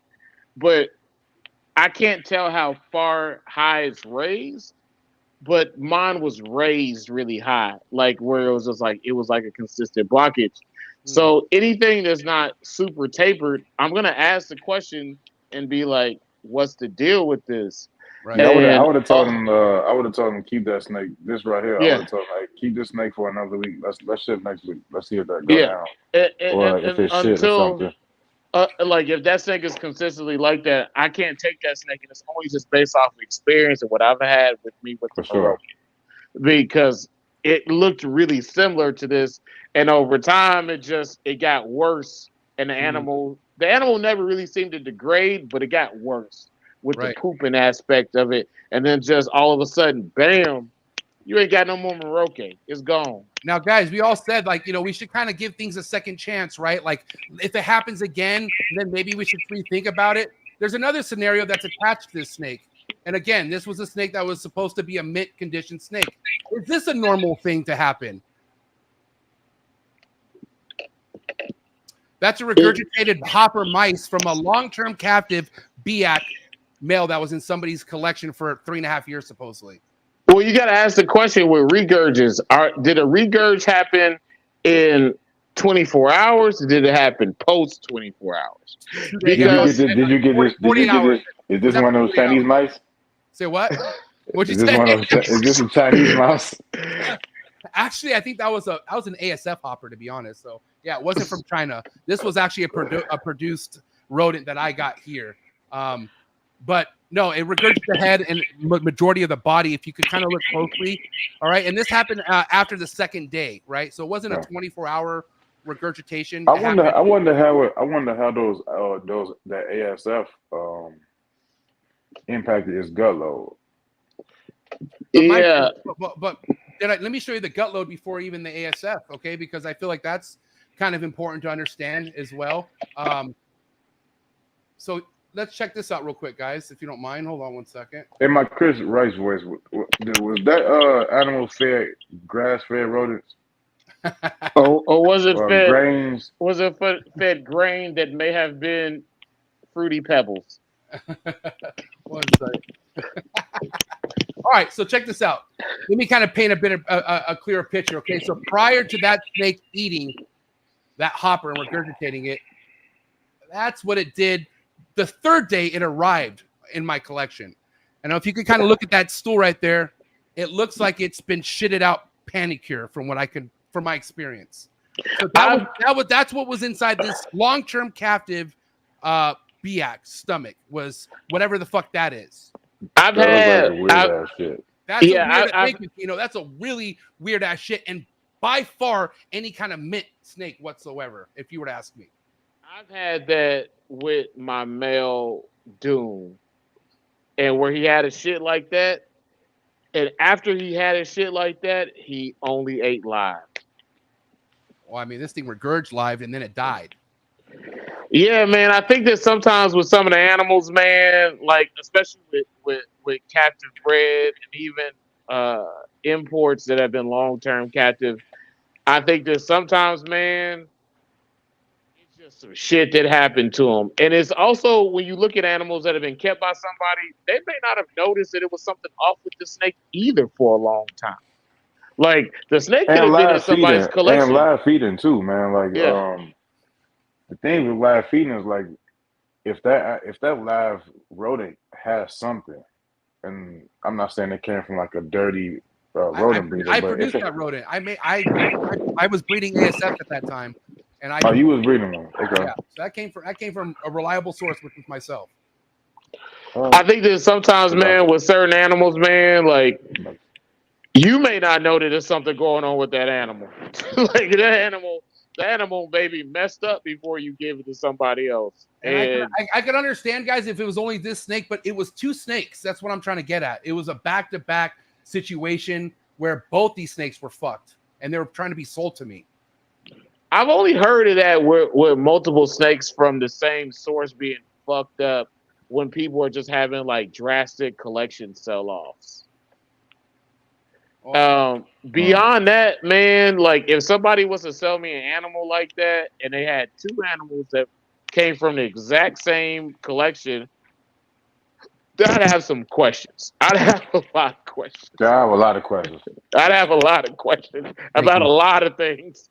But more importantly, regardless of what the questions are, guys, would you ever do business with me again? Like, I mean, would that be something that would earn your business? Like, do I earn your business again after putting you through an experience like that? That's all I'm trying to get at.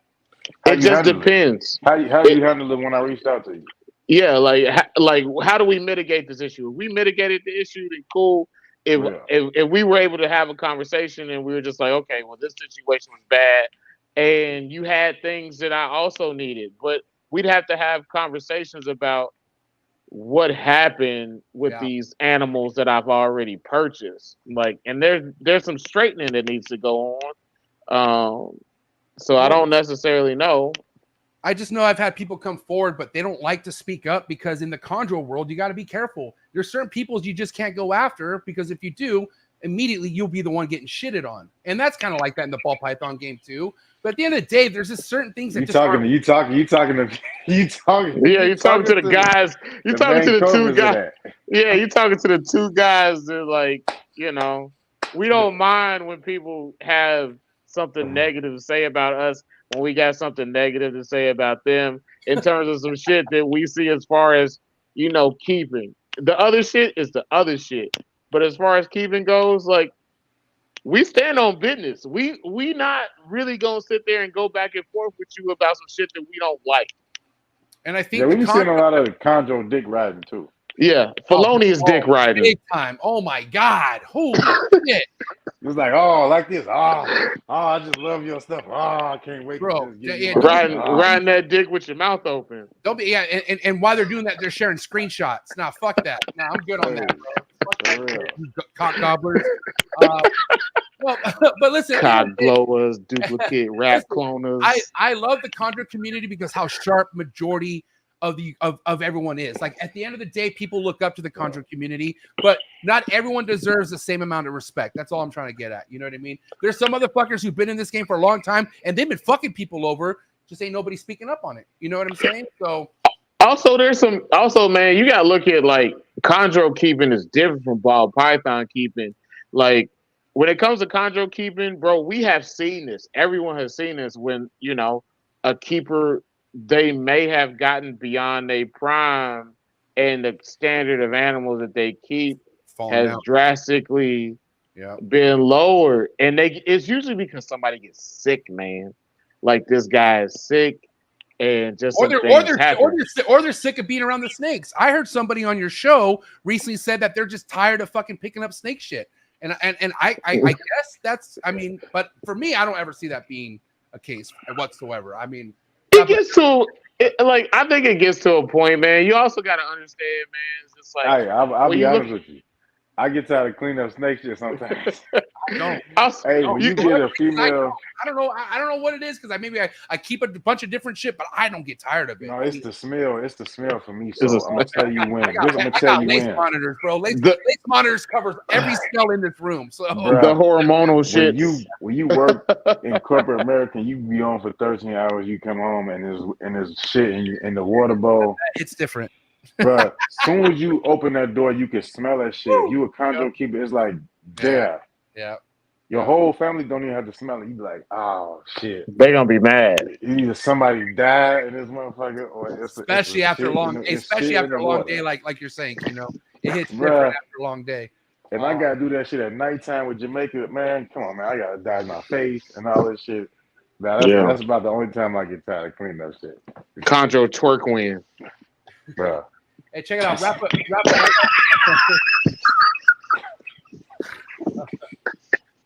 Well, listen, guys. Hey, check it out. We're at the 2-hour mark, and I have a wrap-up question for you too.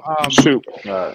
Now, like I said, I'm mad props for what you guys been doing, mainly because you guys are building a strong community. You got people who love to come here. You guys just chop it up. But what's your guys' end goal, or not even an end goal? What do you guys want in 5 years out of the Chondro Bar Room and even your own collection? Like, what are you guys maybe hoping to have success in the next 5 years for your own collection and the bar room? Whoever wants to go first. I'll go first. I guess the one thing that I want for the CBR is just for us to keep on helping people get to the point, get to the point that they want to get to. And it's not necessarily the point that people tell them they should get to, but in terms of their keeping, not necessarily breeding, where do you want to be? And just being able to connect people to help them with that. As far as breeding goes, man, I just want to keep on doing my thing, man. I want to see third generation of certain things, man. And if I get to that point, man, I think I'm a blessed breeder. That's what I think. I think that in a couple years I can get to, second generation of certain things, but 5 years, man, I think I can get pretty far and just produce animals that I love. That's what's up. All right. For me, man, I think everybody know I want that. I'm chasing that blue cyclops that's homegrown.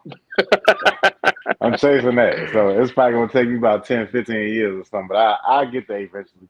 I'm moving my own pace though. As far as the bar room, I want us to keep making smarter keepers. Okay. The whole thing with the bar room, it was never to, hey, go breed, do this, and have this is the breeding success and so on. So this is the blueprint for it. No, so we just want to make smarter keepers. The Chondro Barroom was made because shit, me and Trav used to sit around and talk about, the problems and the ups and downs that we was having just with keeping before we was breeding. Right. And so we just said, hey, let's do this on live. So at its core, the Chondro Barroom is still gonna be tilted toward the keeper. And that's whether you've been keeping for 20 years or you've been keeping for 20 days. Right. We felt like, we can be eclectic to where you had these greats coming on that's been keeping chondros for 30, 40 years, and people like Greg Maxwell that don't have chondros no more. And then shit, Tim Morris, man, shout out to Tim.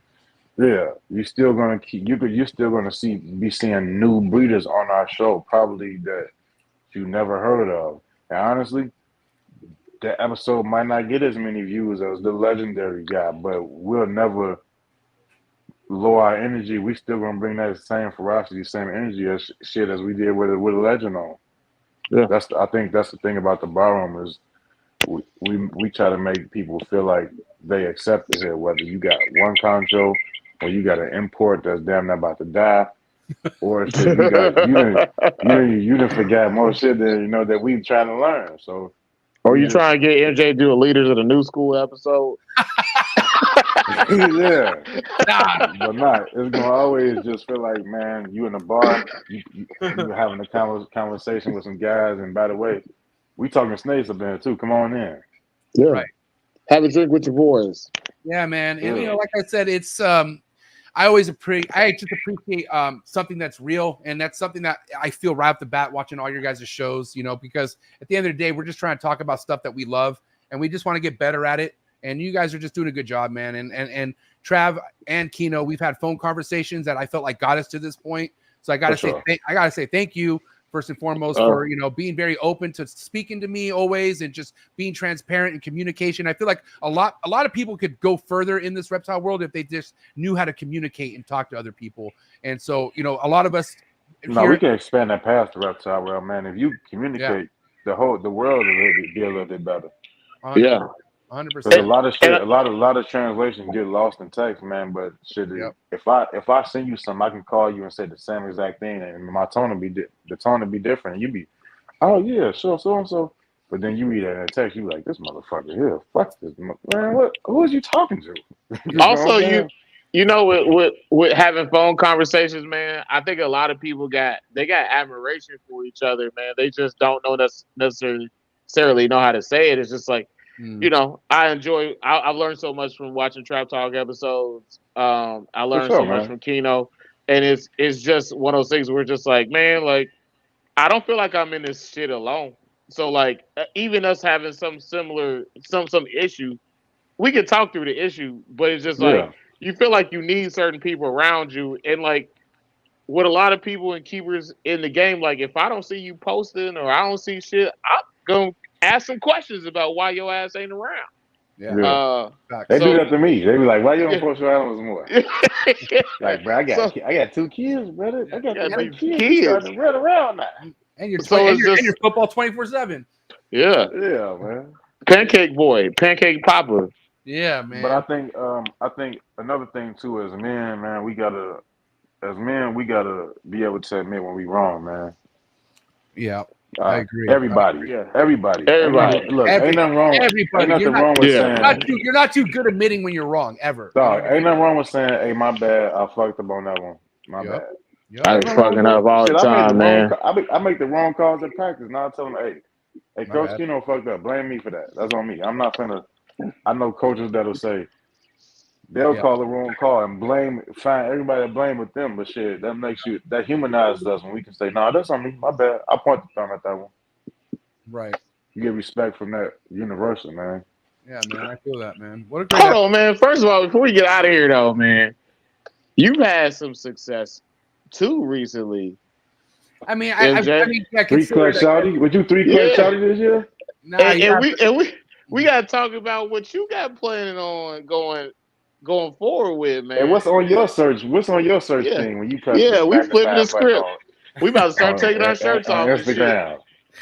Oh man. Well, listen, I was talking about figuring, as we're talking about temperatures and figuring shit out. Like I got through the ringer this year. I had my room way too warm, and to kind of give people an understanding, I have a wall of 16 3x2x2s that all have 40-watt panels.